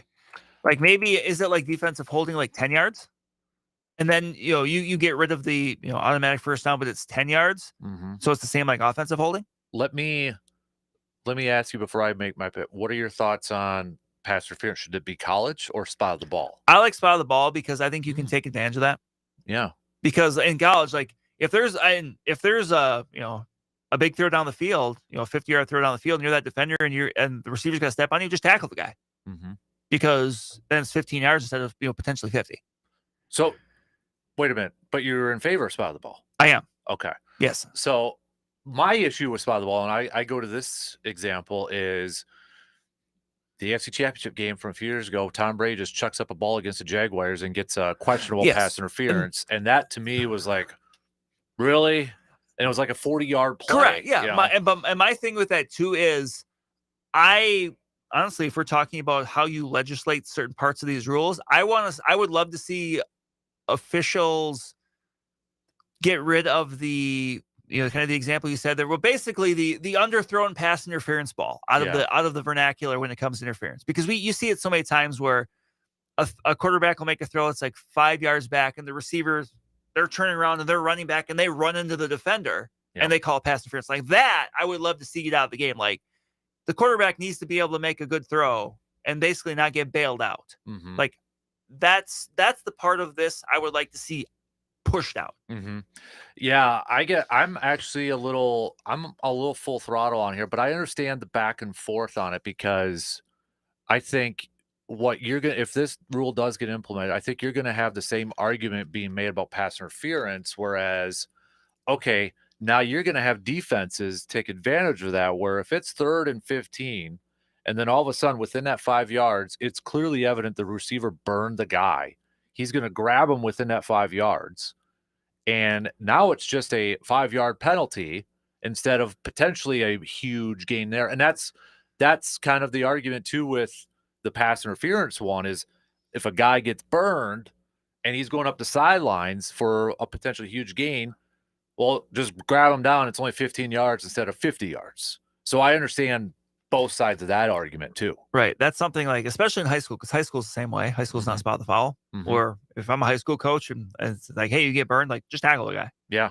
Right. I mean, it is a little strategery involved in it, right? I mean, so either way, you're going to have, I think, however they decide this, either way, you're going to have, I think, players coached a certain way. Like, okay, if this happens, do this. If you get burned, do this, sort of thing. I mean, it's like, for crying out loud, it's like special teams. That kickoff thing. Remember, I mean, Ty Montgomery, I think Randall Cobb did this for the Packers on a kickoff. If it's short and it's to their sidelines, they'll go out of bounds and then touch it. So you're So you're at the 40. And that's smart. Yeah. That's smart.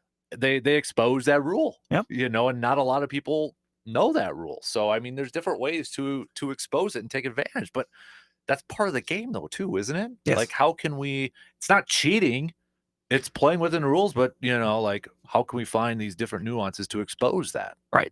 Sort of thing. I mean, it's such a competitive environment that if you can find that extra 1%, that one thing here, that one thing there that makes a difference, it can make all the difference. It can make a huge difference as well. So let's do one more. Let's do pump the brakes or full throttle. I had a couple. Oh, this one. You know what? I'll save this one. I should mention this one for cream of the crop. So I'm going to do that after we do another pump the brakes. Pump the brakes, full throttle. This is clearly the next month. And I'm counting March into April, the best month of the sports year. And it's not close.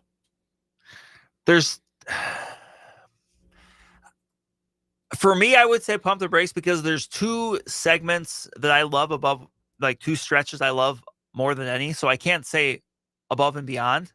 But if you were to say it's number one, I could believe that, but not clearly number one. Like, I obviously, this time of year, I mean, baseball, you got the NCAA tournament into baseball, into the NFL draft.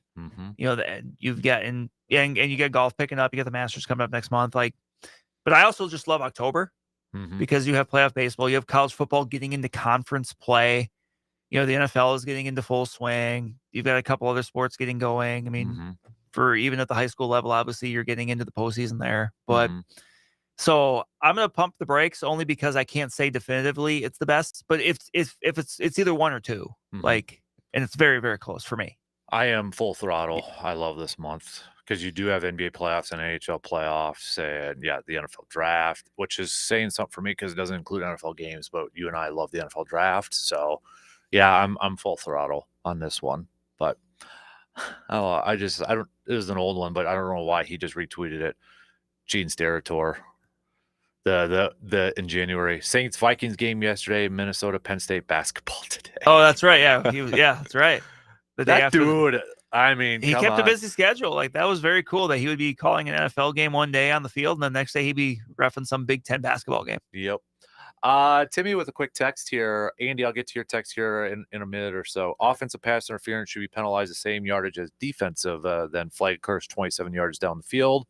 Then offensive pass interference minus 27. What do you think about that? You know what? I understand the rationale behind it because, it's essentially, I mean, it's the same type of foul. So I mean, I think it would really, and I think the thing to me that's interesting about it, and I almost brought this up when we were talking about before, is so many rules in the NFL are catered to the offense. Yeah. I would like to see some rules that help the defense. And that would obviously be one where if you have someone that's very blatantly like, shoving someone out of the way or like tackling them so they don't get an interception. Yes. That, or what I'm trying to, that might be a little drastic, but it's like, okay, that ball is going to be picked. And then all of a sudden it's like offensive pass. Right. So no, you know what? Pushing them off I would be in favor of doing a few things that would help give the defense a little something because they don't get a lot of help. Yeah. I could buy that. My cream of the crop, I should have mentioned it earlier. It's not officially official, but it sure sounds like Inside Stuff's coming back on NBC. Inside Stuff. I saw that, yeah. Now you got to have Ahmad Rashad. You have Willow Bay or Summer Sanders. Yeah. Both. Both acceptable. Saturday mornings. You're gonna sit the little man down there and be like, here. And with a Sprite, because you had to have a Sprite, NBA, Grant Hill or whatever. Grant Hill drinks Sprite. Yep. Gotta have all that stuff. So things that are still singed into my head from childhood. Grant Hill drinks Sprite. Grant Hill drinks Sprite and inside stuff. Monday. I might actually become an NBA fan again now. If like a big time all in. We get a little John Tesh round ball rock going here, man. I mean, come on now. So you just want to see that Sunday afternoon doubleheader. Mm-hmm. Can we get Marv Albert out of retirement and Bob Costas to do the? Is Matt Guka still around? Yes. I think I still have a card of his somewhere when he was a coach. It will be different though without Bill Walton. Of course. Yeah. Unfortunately, but dun, dun, dun, dun, dun, dun, dun, and the bad slow graphics of like highlight films and that. Right. So, like it can be done. Will it be done? We'll see, but it can be done. And for as much as I was not a Bulls fan, the amount of times that I would just watch those Sunday doubleheaders to see if there was a Bulls game so I can watch the intros. Right. Usually it kind of seemed like, and rightfully, you were guaranteed usually a Bulls game. Mm-hmm. Yeah. When Jordan was back, yeah. Right. Or in my case, Orlando was on too. So Andy from Chippewa, morning DK. Andy here from Chippewa. Who are the wide receivers that could fall to the Packers in round one that could start day one, or will they have to trade up to get one? I think, if you're looking at, we're not counting Travis Hunter in this equation, right? We'll just take him off the board, Brandon. I mean, depending on whether you view him as a wide receiver or corner, that'll depend on the team. Probably the next wide receiver on there, would it probably Golden from Texas? Golden from Texas. Ted McMillan from Arizona is in there too. Mm-hmm. I know Daniel Jeremiah. Let me bring up Daniel because he just had his latest mock come out. I think he had Golden going in the top 10 or just okay. He had him going 12 to Dallas, but I thought, let me just double check here. I don't think he had another receiver in the first round, which is a little surprising because I thought, or no, he did. He had McMillan going to the Chargers at 22. So there's that. I know one guy that's getting talked about a lot for Green Bay, potentially at 23, is the kid from Ohio State. Oh, I just blanked out his name. I can see his name, but I don't know. It might be a little. I would need to see it to be able to pronounce it. Yeah, but Double E. Yeah, double E. That might be the best way to put it. But yeah, that guy has been mocked quite. I think even Mel Kiper had him mocked to Green Bay. I think so.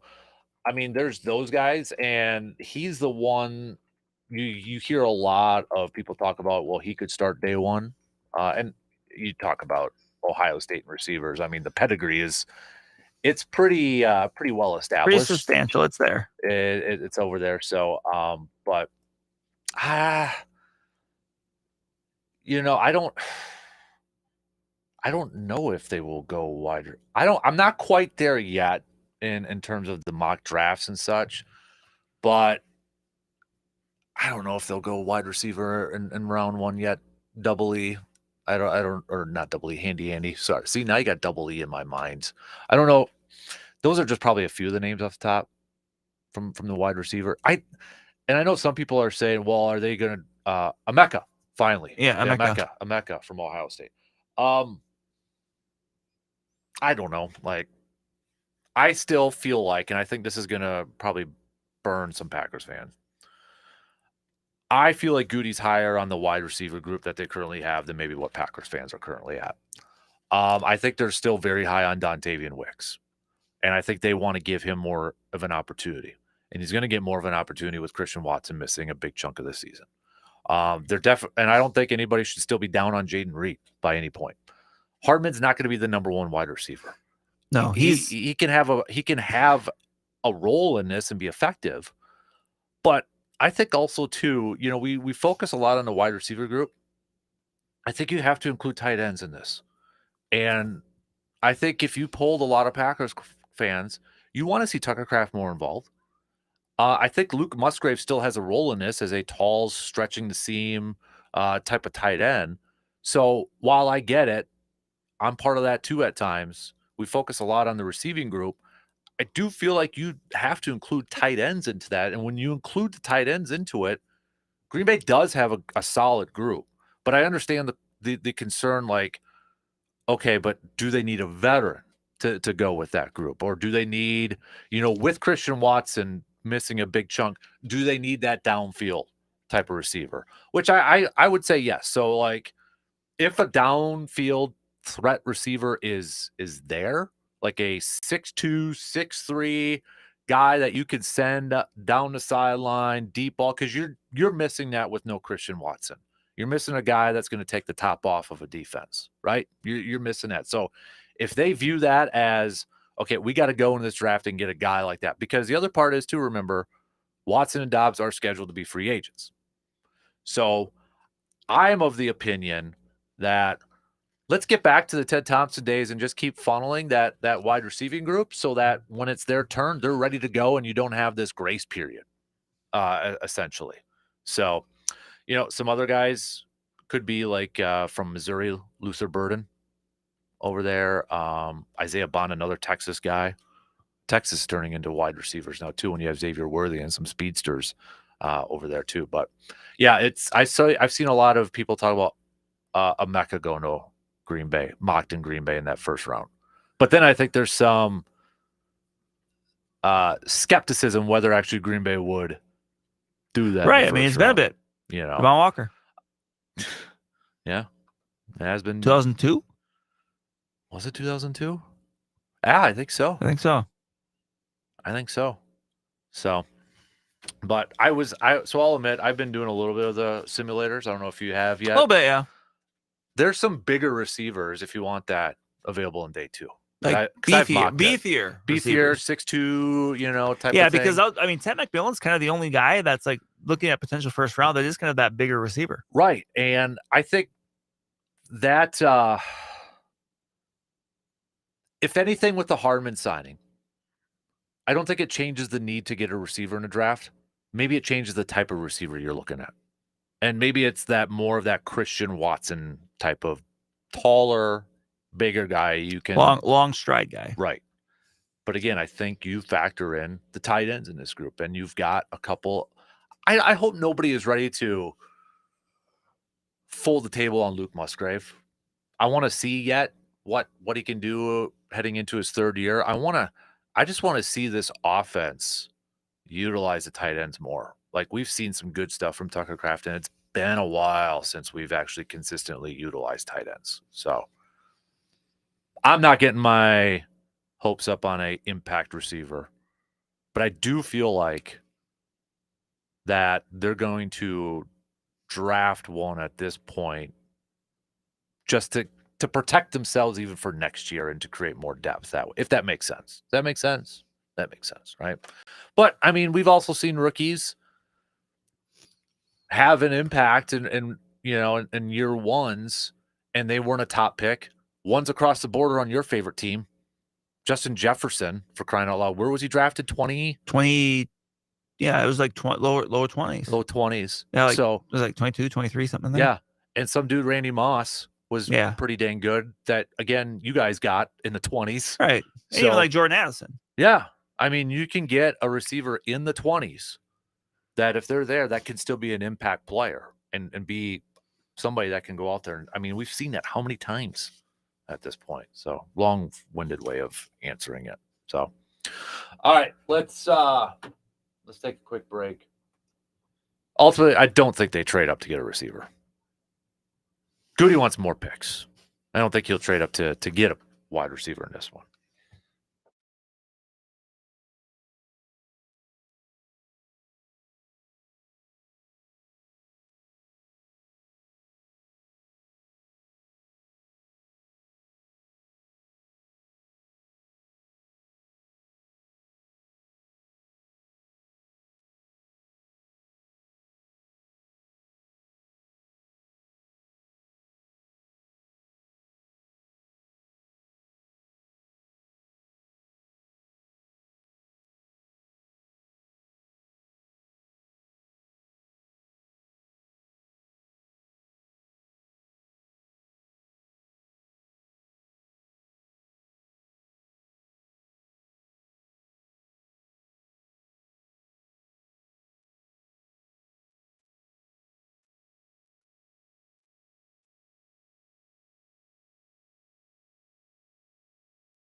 little past bottom of the hour. Let's get back to some more hoops chats with day 2 of the tournament beginning or picking back up in just a couple of hours from now. First game on the docket is Baylor and Mississippi State, I believe. I believe that, kicks it off just a little past 11. And then, love the waterfall starts for these games. Because once the games get going, you can spend most of the day having a game that's going down to the wire. And most of them have been pretty good. Right. So you have something to keep an eye on. It's not just all blowouts. 11:15 is the first game here. And after we shut off the mics, before we head off to VFW, we're going to do a podcast, another episode of Top 5 Plus. And the topic at hand is our top 5 favorite things about March Madness. Now, it's pretty open-ended. It could be different things. I have one on here that I don't think anybody's going to have.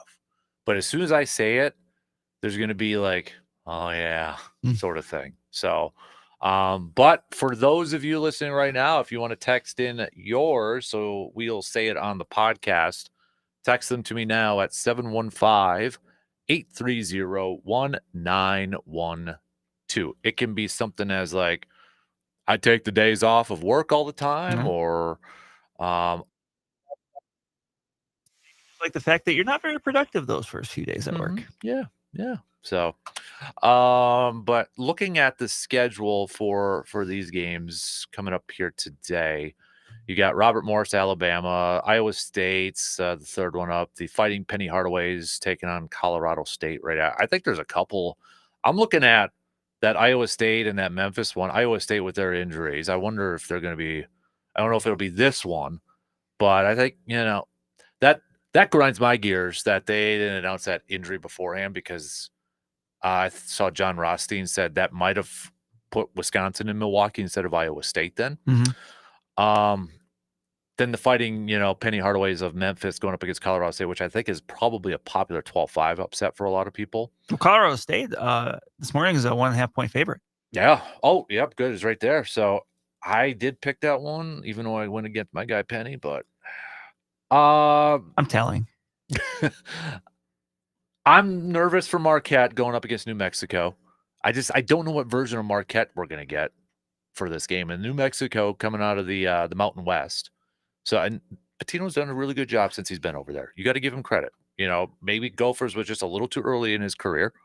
Goes to New Mexico, and I think has done a fantastic job. Good bounce back for him there. And we'll see. I mean, the Mountain West, it's kind of been a little bit of a tough start for that conference, but obviously they won the regular season championship there, so that's gonna be it's a 10-7 matchup, so it's gonna probably be a pretty good game. I think though, Brandon, the team that there's gonna be 2 teams that are gonna get a ton of attention today. One, I think it's gonna be UConn. UConn is an 8 seed going up against Oklahoma. I mean, you look at defending champs, right? And you talk about a very up and down team this year. So if they get by, because I think they would play Florida, is that right on the bracket side? Is it Florida? I'll have to bring up the bracket. Why don't I have a paper bracket with me? But I would imagine, because when you look at if UConn plays in the second round, I'm not saying I'm picking them, but I would say, it's Florida. If you're a Florida fan, you got to be a little bit nervous, right? Going up against UConn? Right. Because the UConn team has been inconsistent, but that's also the 2-time defending national champion with several of those players that were on those teams. So, they know how to win. Right. So, I think, they're going up against Oklahoma and an 8-9. UConn, I think, is going to get a lot of eyes. North Carolina's going to get a ton of eyes for all the talk. And all week, I was like, we've seen this. I can't remember the team that did this, but a play-in team that shouldn't be there. They're going to go to Sweet 16 probably now. Yeah. And they got Ole Miss, and North Carolina's favored in this game, for crying out loud. So I think you're going to, if they win that game, then you're going to have people like, oh, now they would potentially face Iowa State with their top player not playing. The path is there for North Carolina to get Sweet 16 and essentially give everybody the middle finger at that point and say, this is why we're in it. And for Bubba, the the athletic director, to say, told you. Yeah. or the committee to say, "Told you." Yeah, it would be the committee because, of course, Bubba was not in those meetings, and Right. there was himself, and of course that also means there was never any conversation about it any other time. Of course, I mean, it's all on the up and up. Sure is. But even looking at games coming up for the weekend that we already know, obviously the Wisconsin BYU game, we got one of the matchups. I think this is. Of course, they never even thought about this as a possibility either, Brandon, but the John Calipari and Rick Pitino matchup in the round of 32, that was just an accident. That just happened. Clearly an accident. Well, we get it. So that's coming up on Saturday. But that BYU-Wisconsin game also on Saturday, Brandon, I'm nervous about it. We touched on it just a little bit earlier, but for Wisconsin to win this game, I mean, this team has some similarities between the two because they shoot the three a lot. Both teams don't defend the three very well. Is it going to boil down to whoever just shoots the three better in this game, do you think? I think it could. And looking at it right now, Wisconsin's 1.5 point favorite, but interesting but not too surprising. That game has the highest over-under of any of the games on Saturday. Yeah. 154.5, just ahead of 150.5 for Auburn and Creighton. Wow. If it were me, I'm looking at this as Wisconsin, I feel like has to do something that they have done incredibly well all season long, and that's get to the free throw line and try to get BYU in foul trouble.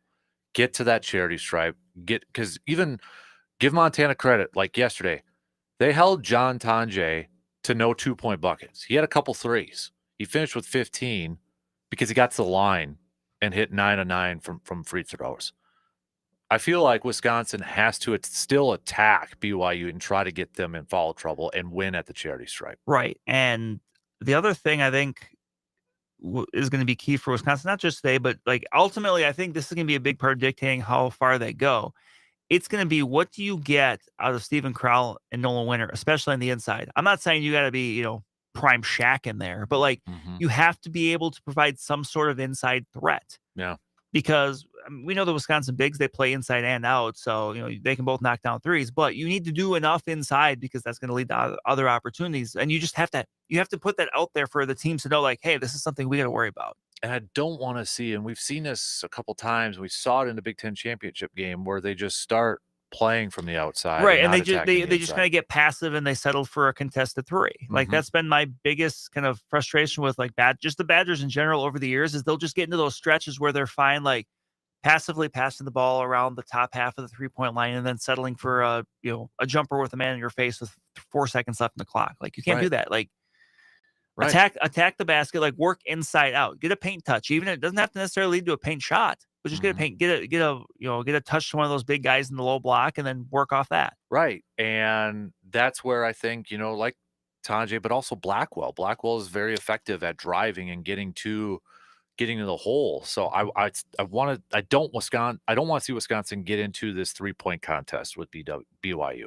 Not saying don't shoot any threes in that, but like you said, make sure they're good shots too, right? Make sure they're good open threes and not just – I almost feel like that Big Ten championship game where they're just so exhausted from their other games, they were like, yeah, we're just going to chuck up threes. That was the mentality I got. Right, and I felt like you could just tell looking at that game, like they just looked tired. Yeah. Like the shots didn't have much legs in them just because they didn't have any legs. I mean, 4 games in 4 days is tough. So, and I was encouraged with what I'd seen yesterday. I don't know if the fatigue – is going to, it seemed like to me, like if they got through that and with the way that game developed, they were able to, obviously get those guys out a little early. Like the things I was worried about going into that game didn't necessarily rear the head there. Now I think it's just kind of comes down to like, it's just about, playing your game, being better than the other team. Like if they lose tomorrow, like I'm not gonna be like, well, I think they're still a hangover from the Big Ten tournament. I think they probably just got beat by a good BYU team. How much concern should there be? Will there be with BYU or with the elevation? Now it's the second game in going up against BYU, and we assume that's going to be a high-scoring game back and forth too. Maybe. I mean, but now I think maybe they're a little bit used to it. I think they had shown the whole was it the hyperbolic chambers, whatever those were, kind of getting used to the elevation because elevation's a thing. Like even if you're not like playing at just being at elevation when you're not used to it. That's a thing. Like it makes a difference. I can speak from experience. Like if you're, out in Colorado doing something, you're just not used to it. Like your body doesn't react the same way as it does, when you're playing the game in the Big Ten. Does that give BYU a little bit of an Probably a advantage little bit. because they've played in Colorado this year? They've, they're out in that direction. Provo, yeah, in Utah. So yeah, I mean, I think so. I mean, is it enough that it, changes the outcome of the game? I don't know. We'll see. But still, like, it's something I would say, like, if we were coming up with a list of like, oh, what works in Wisconsin's favor, what works in BYU's favor, that's something I would put in the BYU, column. Mm-hmm. And I think too, one big factor for this game for Wisconsin is no turnovers, like giving BYU extra possessions. Right. A game, because like a game like this, like, you figure both teams are going to have, it's going to be a high possession game. Mm-hmm. A couple dumb turnovers, it could be 4 or 5 points, and that could be the difference. Do you think Wisconsin should try to slow it down? I don't think so. No, I don't think so. I think at this point you just kind of you play your game, you play your style. Like even if it's more about doing what you do well than trying to take away what somebody else does well. Mm-hmm. You look at BYU's roster; it's kind of interesting because one of the things that we've talked about with Wisconsin throughout this season, and a lot of it has been because of Kirk Penny and the other assistant coach that they got, the Division II guy that came over. But BYU's got a lot of international players on the roster too, which I don't know if but kind of similar, it seems like, to what Wisconsin's trying to attempt to. And I was watching the postgame show with like Seth Davis after BYU beat VCU, and they talked about BYU's a team that's on the up and coming. Right. It might not be this year, but they're a team that's like, Danny Ainge is there helping him out, because he's with Utah and he used to be at BYU. But this is a program that's really Mark Pope was there last year. Who's got Kentucky, as a 3 seed in Milwaukee right now. So it's unique because it's a lot of international players on that roster, which it seems like that's the direction Wisconsin's kind of going too. A little bit, yeah. So I just thought that was kind of, and we know that maybe a lot of similarities with these two teams and how they play. Yes. But all right, we'll take our final break here, and then we've got picks and predicts. We'll pick some college basketball games for today and the weekend too. How about this? Pull up your bracket, and after we do our picks, we'll say who our Sweet 16 is. So that's coming up after these words.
Let's wrap up this program so we can record a podcast and then head on over to VFW Post 305 in a little bit here and watch some hoops with some free Man Cave Light and give away some Brewers tickets and some other good stuff over there. Let's do Picks and Predicts brought to you by the Elbow Room located in Eau Claire, right next to the Elbow Room. We're going to pick every basketball. It's right next to Banbury Place. The Elbow Room is not right next to the Elbow Room. Did I say that? Yes, you did. Thank you for catching me. I feel like I've been doing that a lot lately. So look for Banbury. You'll see the Elbow Room. It's like right there. Maybe I need to go into the doctor and figure out what I'm doing with my mind here. Or maybe I need a vacation or something. Or maybe you just need to hit some picks right now and all will be well. That too. Nice transition, Brandon. You're a pro. You're a pro. Not the best color man in the business for nothing, folks. Let's do picks for every college basketball game that's on the schedule today. And then instead of just going through Saturday and Sunday, we'll just say who our Sweet 16 is because we'll know who is in the Sweet 16 right. after this weekend. So started off with that first game on the docket, Baylor and Mississippi State. I gotta make sure I got this Quaid up here. I went with Mississippi State. I gotta make sure I've got mine. Aha! See, I gotta do it on my phone. So do I. It won't work on my computer over here, so I'm not quite sure why that's not the case here. So I got Mississippi State too. So Alabama, Robert Morris. Alabama. Iowa State, Lipscomb. I went with Iowa State. I'm going Iowa State too. So I think they can get at least a win, maybe two. Let's do Colorado State, Memphis. I actually went Colorado State. I went Colorado State too. That was a late switch for me. I kind of fell into that, like, yeah, I better do it. So Duke's Mount St. Mary's. Duke. Vanderbilt, St. Mary's. I went Vanderbilt. I think I went St. Mary's. Let me double check. You know, my phone is really, really small. I did go St. Mary's. So North Carolina, Ole Miss. I went North Carolina. I wish I went North Carolina, but I went Ole Miss. So Maryland, Grand Canyon. Maryland. Florida, Norfolk State. Florida. Troy, Kentucky. Marquette, New Mexico. I went New Mexico.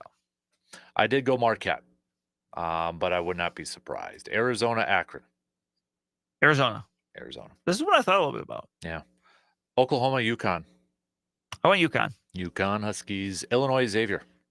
I went Illinois. I went Illinois too. Michigan State or Bryant. Michigan State. Yep. And Oregon, Liberty. I went Liberty. Ooh, look at you with the upsets. I went Oregon in mine. So your Sweet 16, let's go from let's go from left and all, Well, mine's scrolling up and down. So. Yeah. Okay, so go ahead. My Sweet 16 is Auburn, Texas A&M. Yep. Michigan State and North Carolina. Yep. Florida, Colorado State. Yep. Texas Tech. And this is one of the two I had wrong. I picked Kansas yesterday. Oh, I didn't like that Kansas team the way I was playing down the stretch. But as I said, I was doing things differently. Mm-hmm. And in the past, I would have automatically picked that Kansas team to lose because of how they were playing, and just honestly because I didn't like that Kansas team this year. Mm-hmm. But so that was one of the two I got wrong. So I had Texas Tech over Kansas State. Now I will say, I'll just stick with that. Go ahead. Then I had Duke and Wisconsin. Or Okay. I'm sorry, no wait, yeah, Duke and Wisconsin. No. Oh, Duke and Alabama. Sorry, No. Duke and Arizona. Yes. Well, we'll get there eventually. Wisconsin, Alabama. The other one I had wrong in the Sweet 16. I had High Point. I hadn't beaten Purdue. Okay. So I had Houston and High Point, and then Tennessee and Illinois. All right. Yeah, I got all my Sweet 16s. There you go. Still alive right now. I guess I got that going for me, which is nice. Auburn, Texas A&M. I've got Iowa State and Michigan State. I've got oh man. I don't think I could change. I thought I picked UConn. Apparently I picked Oklahoma. Wow. Oh. I don't think I could change it either. So no, you can't. Son of a gun. Wow, all right. You deceiver. Well, I'm not confident in that now. Anyways, I have Florida versus Maryland. And then Texas Tech versus St. John's. And then on the other side, I've got Duke, Arizona, and Alabama versus Wisconsin, although I'm not confident. And then I've got Houston versus. Oh, wait. Nope, I lied. I had Clemson in the Sweet 16. Son of a gun. You are just a liar. Well, they didn't X that one out. They X that. So I was like, geez. Son of a gun. Okay. Illinois, Kentucky, and Tennessee, UCLA. That's my Sweet 16. Wait, that's not right. It'd have to be Tennessee, Illinois, right? Yeah. Yeah, Tennessee, Yeah, Illinois. because that's the second. Yeah, yeah, Tennessee, Illinois. I'm sorry. So, You forget how to read?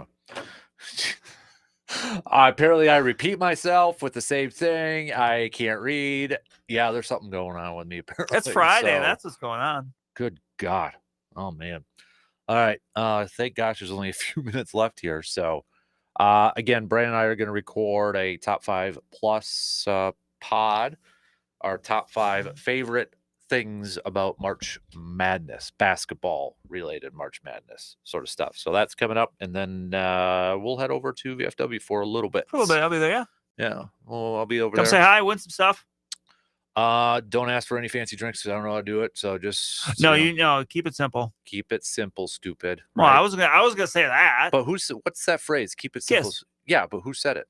I know it's just kind of a basic Oh, is it kind of basic? thing. You I know, thought- it's basic acronym. Okay, I thought it was somebody else. So, Wayne Gretzky, Michael Scott. yeah. Surveyor Sam says you bring up BYU as an up-and-coming team. They just got the commitment from the number 1 overall pick in the class of 25. They are going to be scary good. He stated that he chose BYU because they run everything like a pro team. C-Bomb, who is going to be a celebrity bartender. There we go. Beer only or shots, no funky drink stuff. There we go. I like that. I like when the bartenders lay down the rules. Like, hey, look, this is how it's gonna be. You want what's that? Like Joe was saying the other day, the SNL skit. You want a chicken sandwich? No, you get a cheeseburger. So, anyways, those are your picks and predicts brought to you by the Elbow Room this morning. Yeah. So we got Bucks this weekend too, but I'm kind of not in the NBA mode right now. No, it's okay to take a few days away from the NBA or from NFL free agency and all that good stuff. Yeah. Or in case you are a team that has already taken a break from free agency and not done a whole lot. Not everyone can sign Rondale Moore. Yeah, spread the wealth, man. You know, I mean, for crying out loud. I mean, he visited the Bears and the Vikings. I thought maybe he would be going on an NFC North tour or something, but that wasn't the case. No, not at all. How surprised were you to see the Bengals shell out all that money for a couple but wide it was receivers? a pleasant surprise. I'm glad they did. And it sounds like they might figure out something with Trey Hendrickson too. Mm-hmm. But I mean, for a franchise that's been notorious for not spending, yeah, good for them. Yeah, good for them saying, hey, you know what? Let's invest in our guys. Now, if they're able to keep Trey Hendrickson, that's a huge offseason, but they got to hit on a draft. Yes. They have to hit on cheap talent. Otherwise, how many times have we seen that before where your money's invested in just a couple players and right. You can get to the playoffs, but after that, it's not a whole lot. So, just a few more games left in spring training for the Brewers, and then we've got opening day less than a month away. A week away. God. The mouse did nothing wrong. I need to stop. What are you tossing that mouse for? The next time we talk on air here, we'll have a baseball game in the books. I'll bring my predictions next week. Maybe, depending on how I talk. Well, then next month we would have too, but... I should note, I forgot about this. We do have women's college hockey. Badgers Gophers tonight. Final Four. That's Frozen Four. Frozen Four in the cities. In the cities. I had a friend of mine that was looking at the tickets to go to that. As you can imagine, those tickets are a little spendy. Isn't it 3 of the Final Four? Because there's Ohio State there too. Yeah. So 3 of the Final Four of the Big Ten. Really quick, pump the brakes or full throttle. Wisconsin versus the world, because Wisconsin's been so dominant this year. I think I'm Wisconsin over the field. I'll take Wisconsin over the field. I'll take Wisconsin. Let's do it. Mm-hmm. Wisconsin get another one. Mark Johnson's getting another one. So dominant. Mark Johnson's getting another one. Yeah. I mean, I know some people do, but when we talk about Mount Rushmores and coaches, and I mean, Mark For the state, Johnson's got to be up there. He's got to be in that mix. He has to be. God, and they've just been so good this year, so dang good. So yeah, that's tonight, and then hopefully we're talking about Monday a national championship for Badger women's hockey again, and a Sweet 16 for men's basketball. Mm-hmm. That'd be nice. That'd be fun. That's the goal. Be a good weekend for Badgers. Marquette, I don't think is going to get there. Yeah, like if they play like they did earlier in the year, it's just a matter of kind of rediscovering that form. Yeah, because they got some of the top tier talent, Cam Jones, etc. They can do it. It's just a matter of just kind of getting to that point here quickly. Mm-hmm. Yeah. All right, shot clock right now. I like that. If you would like to direct complaints about me screwing up today, send them to Brandon, please. He's our complaint department. Wait, what? Nobody has. I'm pretty sure I'm done talking for the day. So I'm done. Have a good weekend, everybody. Maybe I'll be back Monday. We'll see. I don't know if I can get stuff figured out.